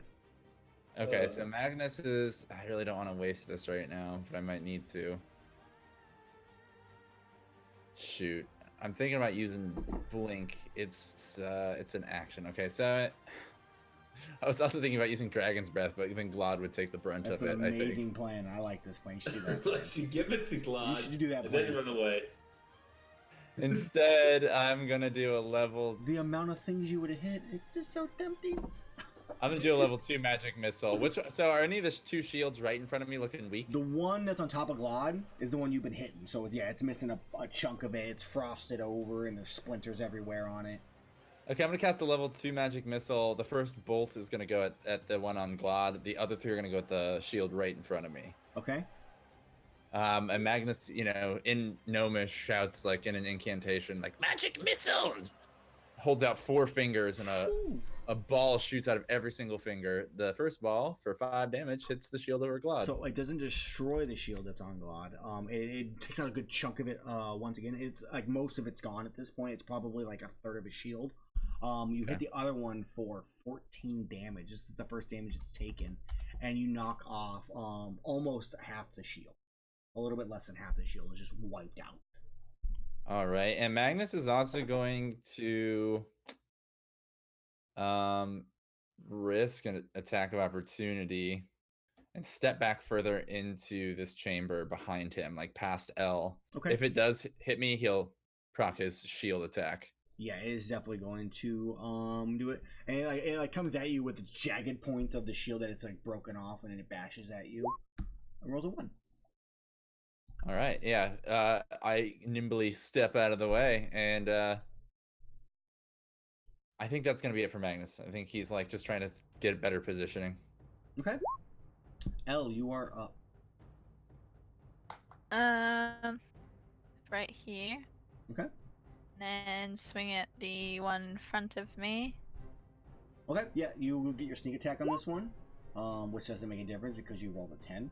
So you swing into it, and it just bounces off. You hit like the metal point right in the center of the shield, and deflects your attack backwards. Then I disengage and I go back here. Okay. As your turn ends, it is now the armor's turn. So the one armor that's in range of Glod is going to make its it can't get past Glod, so it's going to make an attack against him. Bye, Glod. 1 attack, 2 attack. 20 and an 18 both hit. Will this roll? No, they're all just messed up right now. That's so weird. What's going on? Roll 1d6 plus 2. So a 4 and a 3. So Glod takes 7 damage. And Glod right now is looking a little bloodied. Oh no, poor Glod. No. Poor Glod. As their turn ends, this one moves forward into that spot. It is now Harold's turn. Harold's gonna go through the wall right there. See what's going on the other side. Like burrow through the other room. Ping where you're. Yeah, this way. He wants to burrow through to that side. Alright, so yeah, you can just burrow through. I'm just gonna pop you on over there. So you burrow through it, and now he turns around and you see, and they don't seem to be paying attention to him as they're like still trying to like rush Glod. Okay, I guess he's gonna go boop. Okay. And is this in range of this guy here or no? No, he's under it. So nothing's in the square to the north of you right now. So there you go. All right, so he would go there, and then he will make hack Okay. of electric fire or lightning flare. Okay. Oh, okay. You're using lightning flare. So each creature in contact with the ground. So that'll be the animated armors. The shields and the flying swords are not. With them, must make a dexterity saving throw, or they take 15 lightning damage. So that's 1, 2, 3. It's 3 of them. 3 of the animated, 3 of the 4 armors. So, dexterity Okay, as long as it doesn't kill Glod, I'm good. 2, 3. 1 succeeds. So Glod is within range. So Glod does have to make it. Wait, doesn't Skeleton have to make it then? Or is Skeleton outside the scout is the person who's casting. He doesn't have to do anything to it. No, the skeleton. Skeleton. Oh yeah, he does need to make a save. So Call him by his name, so we know who you're talking about. Bones needs to make a dexterity saving throw, which he fails. So Bones takes 15 lightning damage. Ugh. And 2 of the armors do also, which I'm gonna put. Oh, actually, no. Actually, I think all 4 would hit. All 4 of them. How much damage? Everybody takes damage. I think that kills him. Ooh, Yeah. it does. So you Wait, just... did I? No. His hit points aren't right. That's what I thought. It didn't update on his token for some reason, but it did on his sheet. His hit points are supposed to be 19 because of my 6th level necromancy feat. Gotcha. I added it just now, so he's actually not dead, but he's close to dead. Mhm. And all but one of them takes the damage, which will be this one. He takes no damage, so all these armors do. Minus 15. Can I make a comment real quick? Go ahead. Make sure you're adding temporary hit points when you miss them. Solid advice. Gotta move this one when we get to the armor here. Okay. They have all been updated with their damage. You seem to have like broken parts of them, like they explode with shrapnel, all in different directions. The one standing in the center, closest to Glod, doesn't seem to be wasn't affected, but everything else was. Wasn't affected as much. Half. You take half damage. So that is a 7, and Glod takes 7 then also. So Glod's looking a little rough now. Okay. You hear him you hear him, what in the hell? As it is now the sword's turn, and they ignore your creature and attack Glod. They seem to not notice, like even pay attention or notice, even though there's been lightning just flash all around from it. So longsword 1, longsword 2, a 14 and a 4 both miss Glod. So Glod has 15 AC because of the gem. No, I'm trying to think why they're attacking Glad only. You can do an intelligence check on your turn as an action if you want to figure that out. But it is your turn, Luke. What do you do? Why are they not attacking the scout? I think to myself. Well, you don't know that until you actually enter the room. Well, I would know if it's under attack. It has some sort of passive magical link. I would know. I don't want to. Alright, so Luke goes here, crawls inside, peeks out, shoots his rifle. Alright, you're going to be at disadvantage inside the hole trying to shoot. Prone.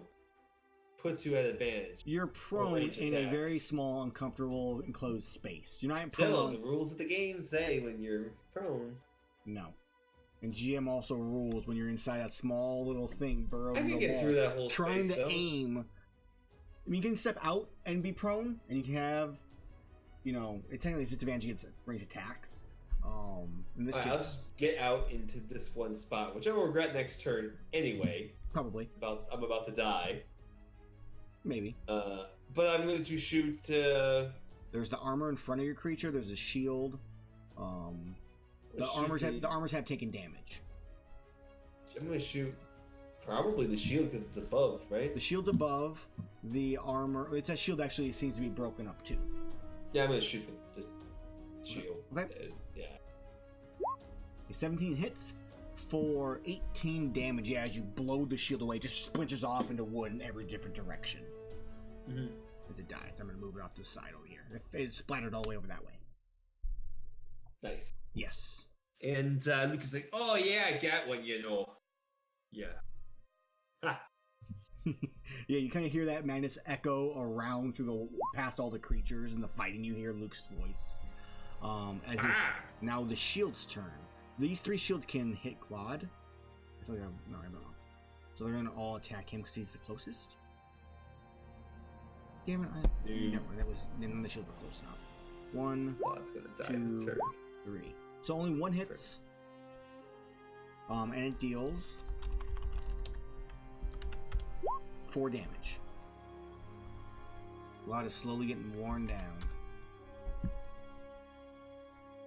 As their turn ends, it is now Bones' turn. Bones repeats his attack. God damn it, Bones! You better do it. What are you attacking?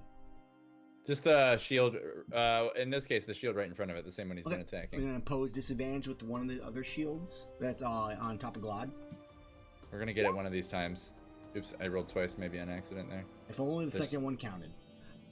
Yeah, Bones swings, the other one hits in, deflects the mace backwards, his Bones' arm falls off, and he clambers over to pick it back up and put it back on. This motherfucker can't do anything. As Magnus, you're up.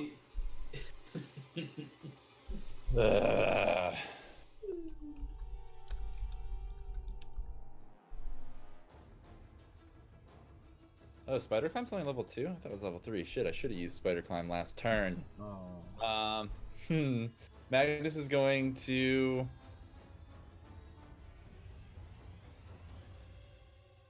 I want to use Necrotic Shroud. It just doesn't make sense on animated stuff. I guess it does. I guess it has some kind of life force, maybe. Yeah. Magnus is going to use Necrotic Shroud on... actually, you know what? No. It burns away whatever gives it its life instead of like its soul. Right. I'm going to use a level 1 magic missile again. Again, one bolt is going to hit the shield on Glod, and the other one is going to hit the shield closest to me, the other two. Okay. So first bolt on Glod. Magic missile! And Magnus shoots 3 blue beams, little bullets out of his hand. So it blows most of the shield away that's on Glod. It literally has maybe like this much of it left, but it's still like they're like attacking, like trying to bash into Glod. Which, why didn't Glod get a turn? What happened to him? How did he get deleted from the order? I never saw him pop in. I thought that's personally. Oh, you know what? Probably no. I moved him into the spot and everything. Give me a second. I'm gonna fix that. I had to move Glod so I can actually like see him. Yeah, there's so much other stuff in the way. All right, let's add Glod. I'm gonna give Glod a turn here. Come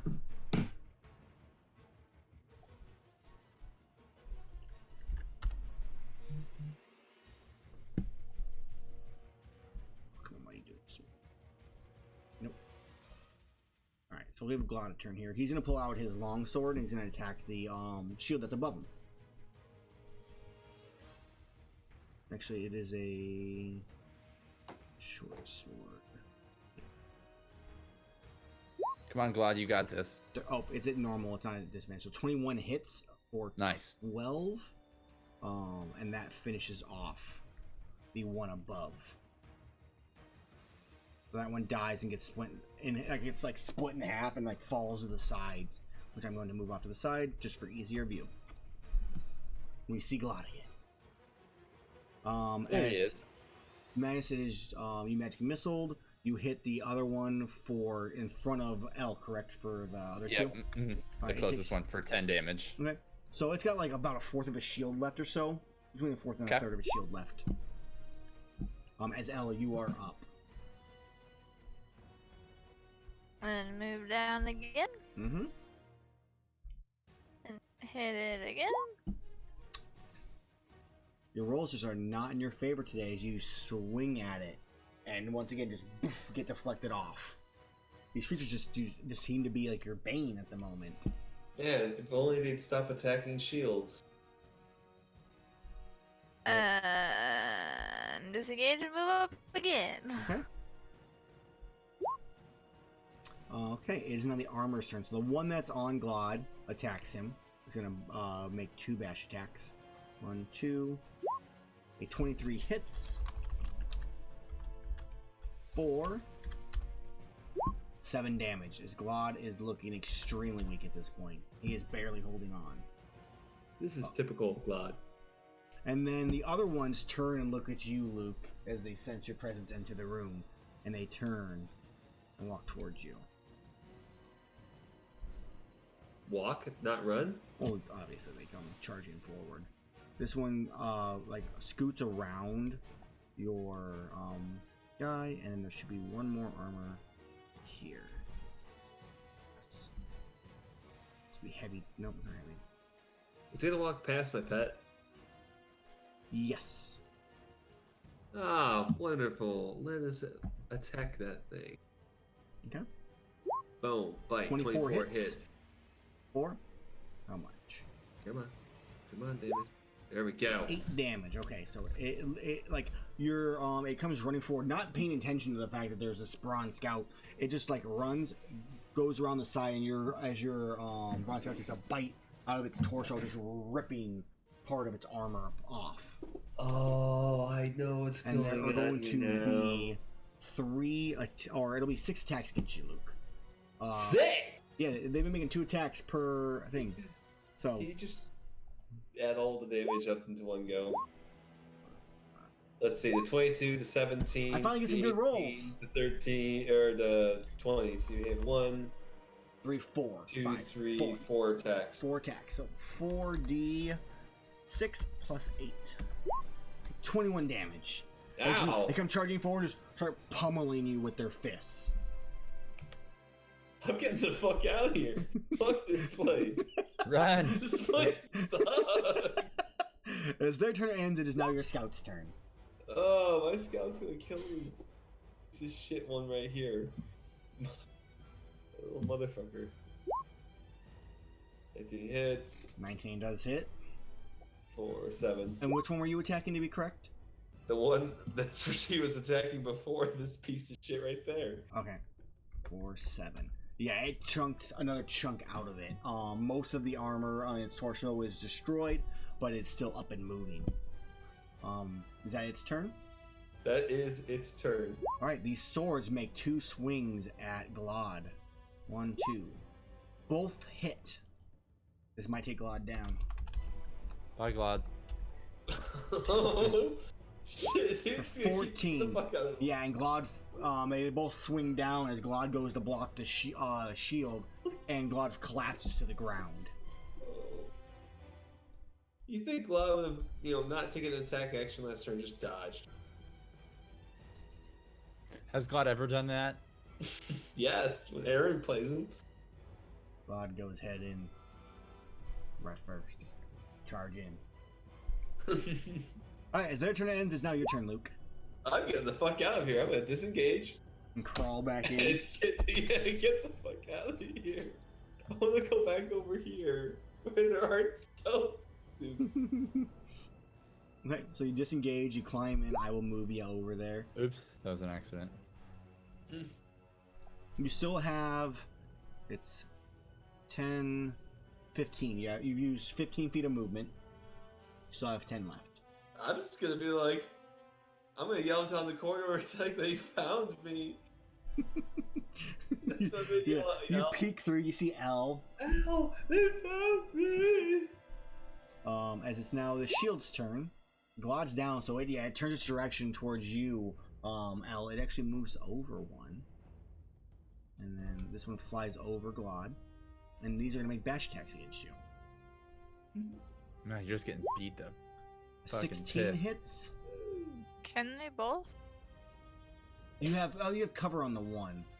I'm going to roll a d2 to determine which one. So if it's a 1, it's the one on the left, which means you have a +4 to it, and that means that attack misses.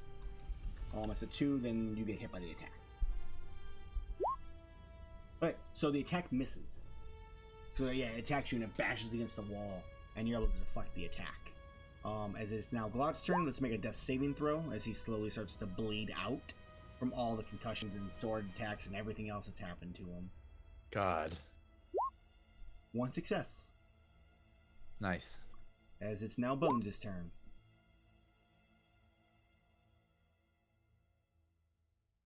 Alright, Bones, you son of a bitch. He's gonna attack that sword with his mace this time.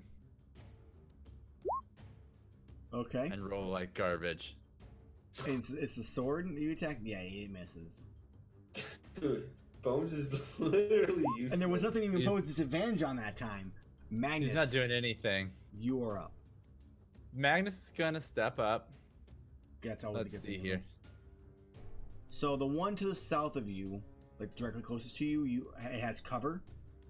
Uh-huh. It has half cover, so it has a +4. The other one, you have a more direct line of sight, so that one wouldn't have a cover against you. Magnus whispers to himself as he like pulls some components from his pouch and crushes them up like breath of a dragon, and he touches himself on the forehead, and his head just like molds into this dragon-esque type shape, and he just like spews dragon breath all over these What damage type? Yeah, that'll miss Glod, correct? Or no? You're breathing. I feel like it would miss.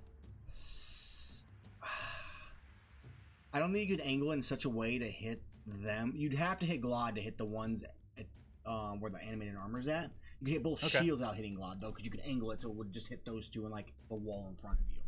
Yeah, I said we throw Glod in there too. Why not? Because I want to hit that. I want to hit that armor at the end as well. He gets him an auto fail on this next roll. I'm fine with that. It's okay. So you breathe. It is a dexterity saving throw, so I will make Which you can't saving make. throws. Well, the Glad fails. Glad takes the damage no matter what. So, the shields have a plus, actually a proficiency. So 1, 2, 15, and a 21. So both shields save. Fuck. The armor and a sword, though. Sorry, Armor Glad. fails. The sword, same thing as a bonus. Fails it also, though. So the sword and the armor both take max damage. So go and roll that 3d6 for me, please. Sorry, Glad. And what type of damage was it? Shit. I'm gonna go with acid. Okay. And the shields take half. The shields Half do damage. take half, yes. So they take 7. The shield in front of you, L, is like most of it dissolves away, but it's still standing. And the other one just finally starts, like, the outer rim starts to dissolve on it. The armor itself takes 15, and it's most of its head, or like the helmet it has, just dissolves, and it starts to, like, go down to its core. It is still up and moving, and the sword, which has not taken anything yet, dissolves. Nice. Just disappears. So that's Glad's first failed death save, right? Correct. All right. Hey, we're good. I have potions and my staff if I need it. You know. Mm-hmm.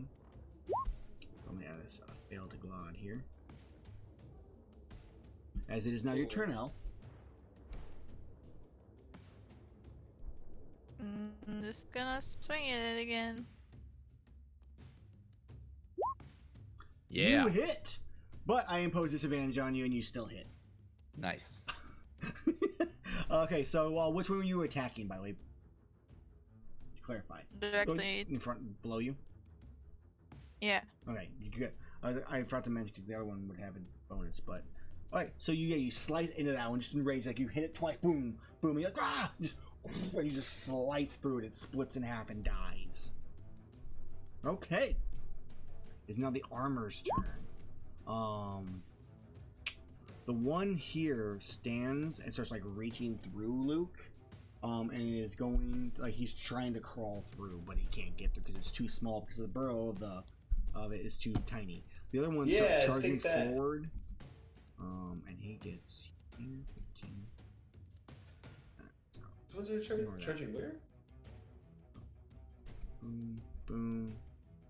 Passes buddy. Heavy terrain. That's as far as you can get. So one goes and stands on top of Glad's body at the moment. Attack of opportunity on its way over. It does. You can put attack thing. Crit! Ooh! That might take it out. Ooh! 10, Nice. 19. It does not go down. So yeah, your bronze tail gets it, just bites and basically rips its torso off. So it's like 2 legs running forward right now. Nice. It's just gonna kick him to death. It's just like an armor pants running around. Basically, that is what's left of that one at this point. This one would have stepped forward first, so 5, 10, so it ends up on top of the dead shield, like steps on both parts. You watch it snap, and it makes 2 slam attacks against you, L. 1, 2, both missing you. And then this one, yeah, it flows around also. So it gets to that point and it gets stuck. It can't go any further. So as their turn ends, it is now your scout's turn. Wait, I get another attack of opportunity. Do I not?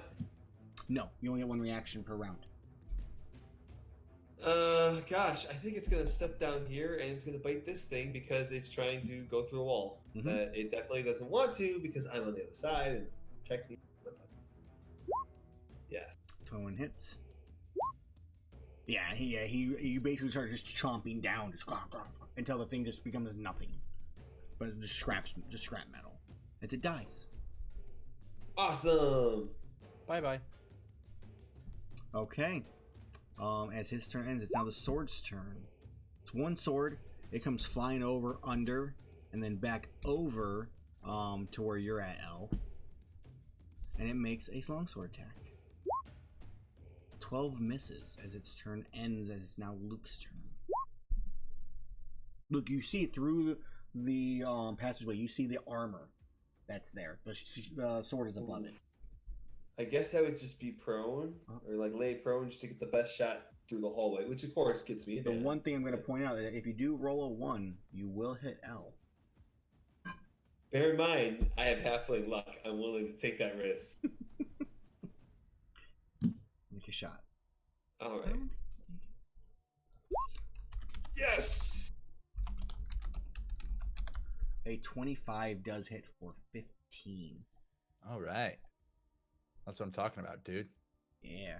So yeah, L, you see like the sword come up and start swinging down on you, and then the armor is coming for you, and you just watch it blow to pieces in front of you, just get sent every which way as it dies. As Luke, you see Luke like looking through the hole and kind of like salutes. But the little like, I reload. And I say, I don't say anything. I really just like thumbs up, I guess. I'm trying to keep low profile. It's the shield's turn. It moved. Yeah, it's not gonna move. It's just gonna, it's gonna move the direction because it's easier to attack then. The front. This shield because it's in the way. Oh no, the sword's there. I can't. So it's gonna attack you, L. And you have +4 AC to this attack. So it misses. That's all it had. Glod's turns up. Will Glod roll a 1? Is this how Glod dies? Let's find out. Does he live? 2 successes. Undone. Bleeding out. So close to the L, but yet so far away. He's done so many times. Well, okay, Glod's turn ends. It is now Bones' turn.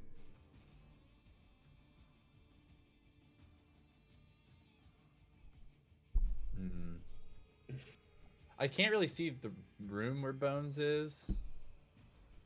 I can tell you what Bones is doing Okay, right now. Here, be safe for him. Like I can't see what else is in there. It's just a suit of armor. I got you. Give me a second. Because there's the light from your unseen servant in there, so you would see it. But I'm just gonna boop, boop, boom. Now you should be able to see. Yes. Yeah. Yep. Okay. So it's just the unseen servant. All right. Well, I guess I'm gonna have Bones charge at this goddamn suit of armor, and you know what? I'm gonna impose disadvantage. I'm gonna have him try and grapple it.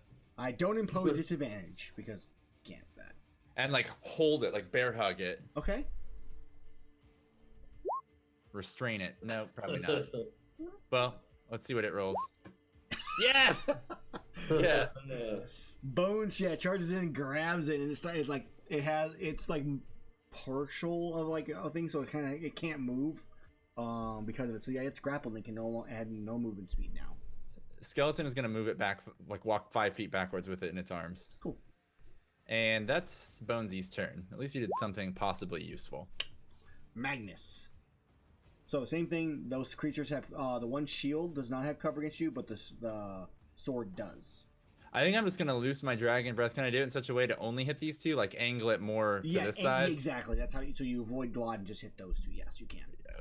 So I'm gonna do that. Magnus again, still like dragon shifted looking head, like just like lets out acid spit all over the hallway. Yeah. Is it more of like I think it's more like almost like acid like gas. It's kind of what I was kind of envisioning. It could be a spit though. Also, I imagine more of like an actual spray, like a mist. Okay. Yeah. So I was thinking because it like rolls up the walls and you start to watch like the marble like just like disintegrate like beneath it. Some of it starts to and let's go ahead and make these saving throws for the shield. DC 14 or 15 damage.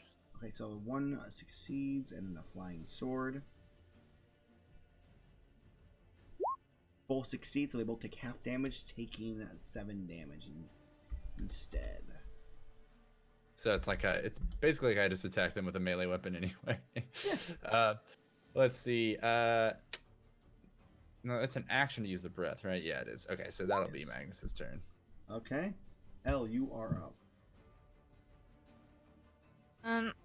Gonna swing my sword at the sword. Always a good choice.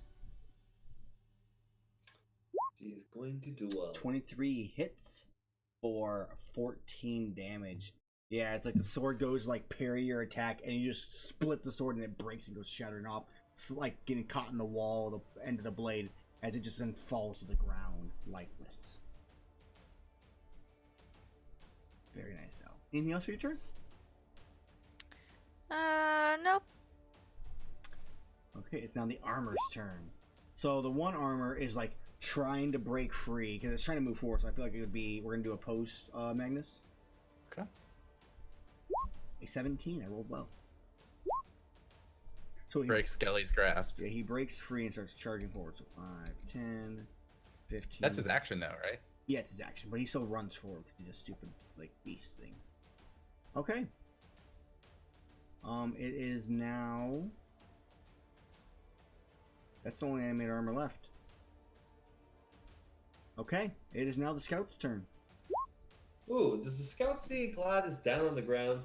Yeah. Can my scout go revive him? No. I'm going to make an argument that with lightning damage, I can restart him. And it should have the ability to try. If it fails, you deal damage to Glad. How many deaths does he have? How many things It's does he one have? fail. He's got one success. It's 2 successes. It's a medicine Alright, check. I think it's gonna take the tech. I think it'll do it. As what's the medicine check? It's a wisdom. The DC 10. To stabilize? I'm gonna Stabilize. I'm gonna Yes. take the risk. I'm gonna take the risk and do it. Then the creature has a plus. It's gonna 2. try. All right, and then what you'll do is you'll roll your lightning damage on your bite attack if you fail. Well, actually, it just takes damage, so he takes a fail either way. So go ahead and give me a medicine roll. Give me a wisdom. So if I wisdom. fail, he takes damage. And he gets It's- one fail. Okay, it doesn't matter how much. Correct. Yes. All right, he stabilizes Glad. Yes. It takes both points. It like rolls up to him, putting little like scratches in this nice stone white marble. Takes both teeth, puts to each side of his chest, and you just see this jolt of lightning, like get an X-ray, just jolts through, and his heart starts beating once again. As Glad is now stabilized at 0 HP. Okay. I've done good today. The shield kills him next turn. It is now the sword's turn, which is dead. The sword's turn ends. Luke, you are up. Is there anything I can see to shoot down the hallway again? There is an animated armor, in that in that pathway right there. Pretty sure Luke would shoot that again. Thinking he missed his first shot. Because it's still right there. 14 damage. Yep. 14. Yeah, so same thing. Alec comes charging forward, and just another blast of lightning comes flying through that tunnel that was burrowed through, and this armor just explodes. Which I think is just legs at this point, anyways. There we go. So he dies, and there's just a shield left. As it is now its turn. It looks to you, El. It flies into the one space it can go to and makes an attack. Probably futile, but we'll see. 14 hits. First thing to hit her all day. That's a lie. You take 4 damage, unless you wish to uncanny dodge. Candy dodge. You take 2 damage. As it Glad stabilized, we'll just remove him from the list, as it is now Bones' turn. Alright, Bones, you son of a bitch. Bones is gonna do nothing. Bones is good at that. Boom. He moves back and forth. Spent doing that. Magnus. It has cover against you. Well, I still have this dragon head, so I'm gonna let it loose one last time. Okay. Magnus opens his mouth and mists acid all over the shield, like in this corner of the hallway. Okay. Ooh, bad roll. 10 damage. Unless it can. 6, 5. So a little bit of acid around the rim of it starts to burn, but it's still staying strong as it's now L's turn. Bash it with my sword again. Okay, you get your sneak attack as L. You you just like rage from the other one. You just like uppercut and just split this one in half, and it explodes into splinters every which way as it dies. Nice. And combat ends. Yes. Congratulations, guys! You murdered a bunch of shit, and it is really late because I didn't see how what time it was. So, I think that is where we're gonna end it. So I need to go to bed to work at 4 o'clock in the morning, and it's already 9:30. Yes. So the arc did not end today. We still have a little bit more to go. Obviously, Luke might have found a shortcut. Possibly, we will have to see. But who knows what he misses by doing so. So I want to thank all of you guys for watching. I hope you enjoyed today's session. A little bit of information more about the game, some problem solving, a little bit of combat. Yeah, I had fun. If you want to find me, you can catch me at twitch.tv/Amelwind. I stream another game known as Petty Squabbles at 9 a.m. CST 10 Eastern in the morning on Sundays. I haven't really streamed other than that for the most part outside of it because I have a new house and busy and doing all sorts of stuff. But that's about all I got. Thank you guys for watching. So Charlie, what do you got? Just make sure you follow the Chop Shop Network on Twitter, on the Facebook, especially on the YouTube. You can find all the old episodes of this show there on our YouTube. Our bot just posted it, the very last link there, that bit.ly/DreamStreamTube. Go ahead and click that. Give us a subscribe. We actually have YouTube specific shows. We usually do an after the show talk show on this show right after we finish our session. You can only find those on YouTube. Unfortunately, I don't think we're going to be able to do one today. We haven't been able to do one for a few weeks, but we'll get back to those soon. Check out all the other great shows here. Space Case, our Stars Without Number stream and podcast that happens here on Sundays. Overmorning, our Harry Potter D&D game happens on Mondays. Yeah, and also stick around for about 30 seconds because we're going to raid another channel. We're going to go raid another tabletop channel called Anarisis. They are playing a Mouse Guard game, which I personally love. If you don't know what Mouse Guard is, it's anthropomorphic animal characters in D&D. It should be very cool. So stick around, do that. Hype the Chop Shop Network while you're in there. Help us make some new friends. The one thing I forgot to mention is Jazzy has started to stream. Give her channel a follow. Check her out. She does things and stuff. So, other than that, guys, we will see you later. Bye. Bye.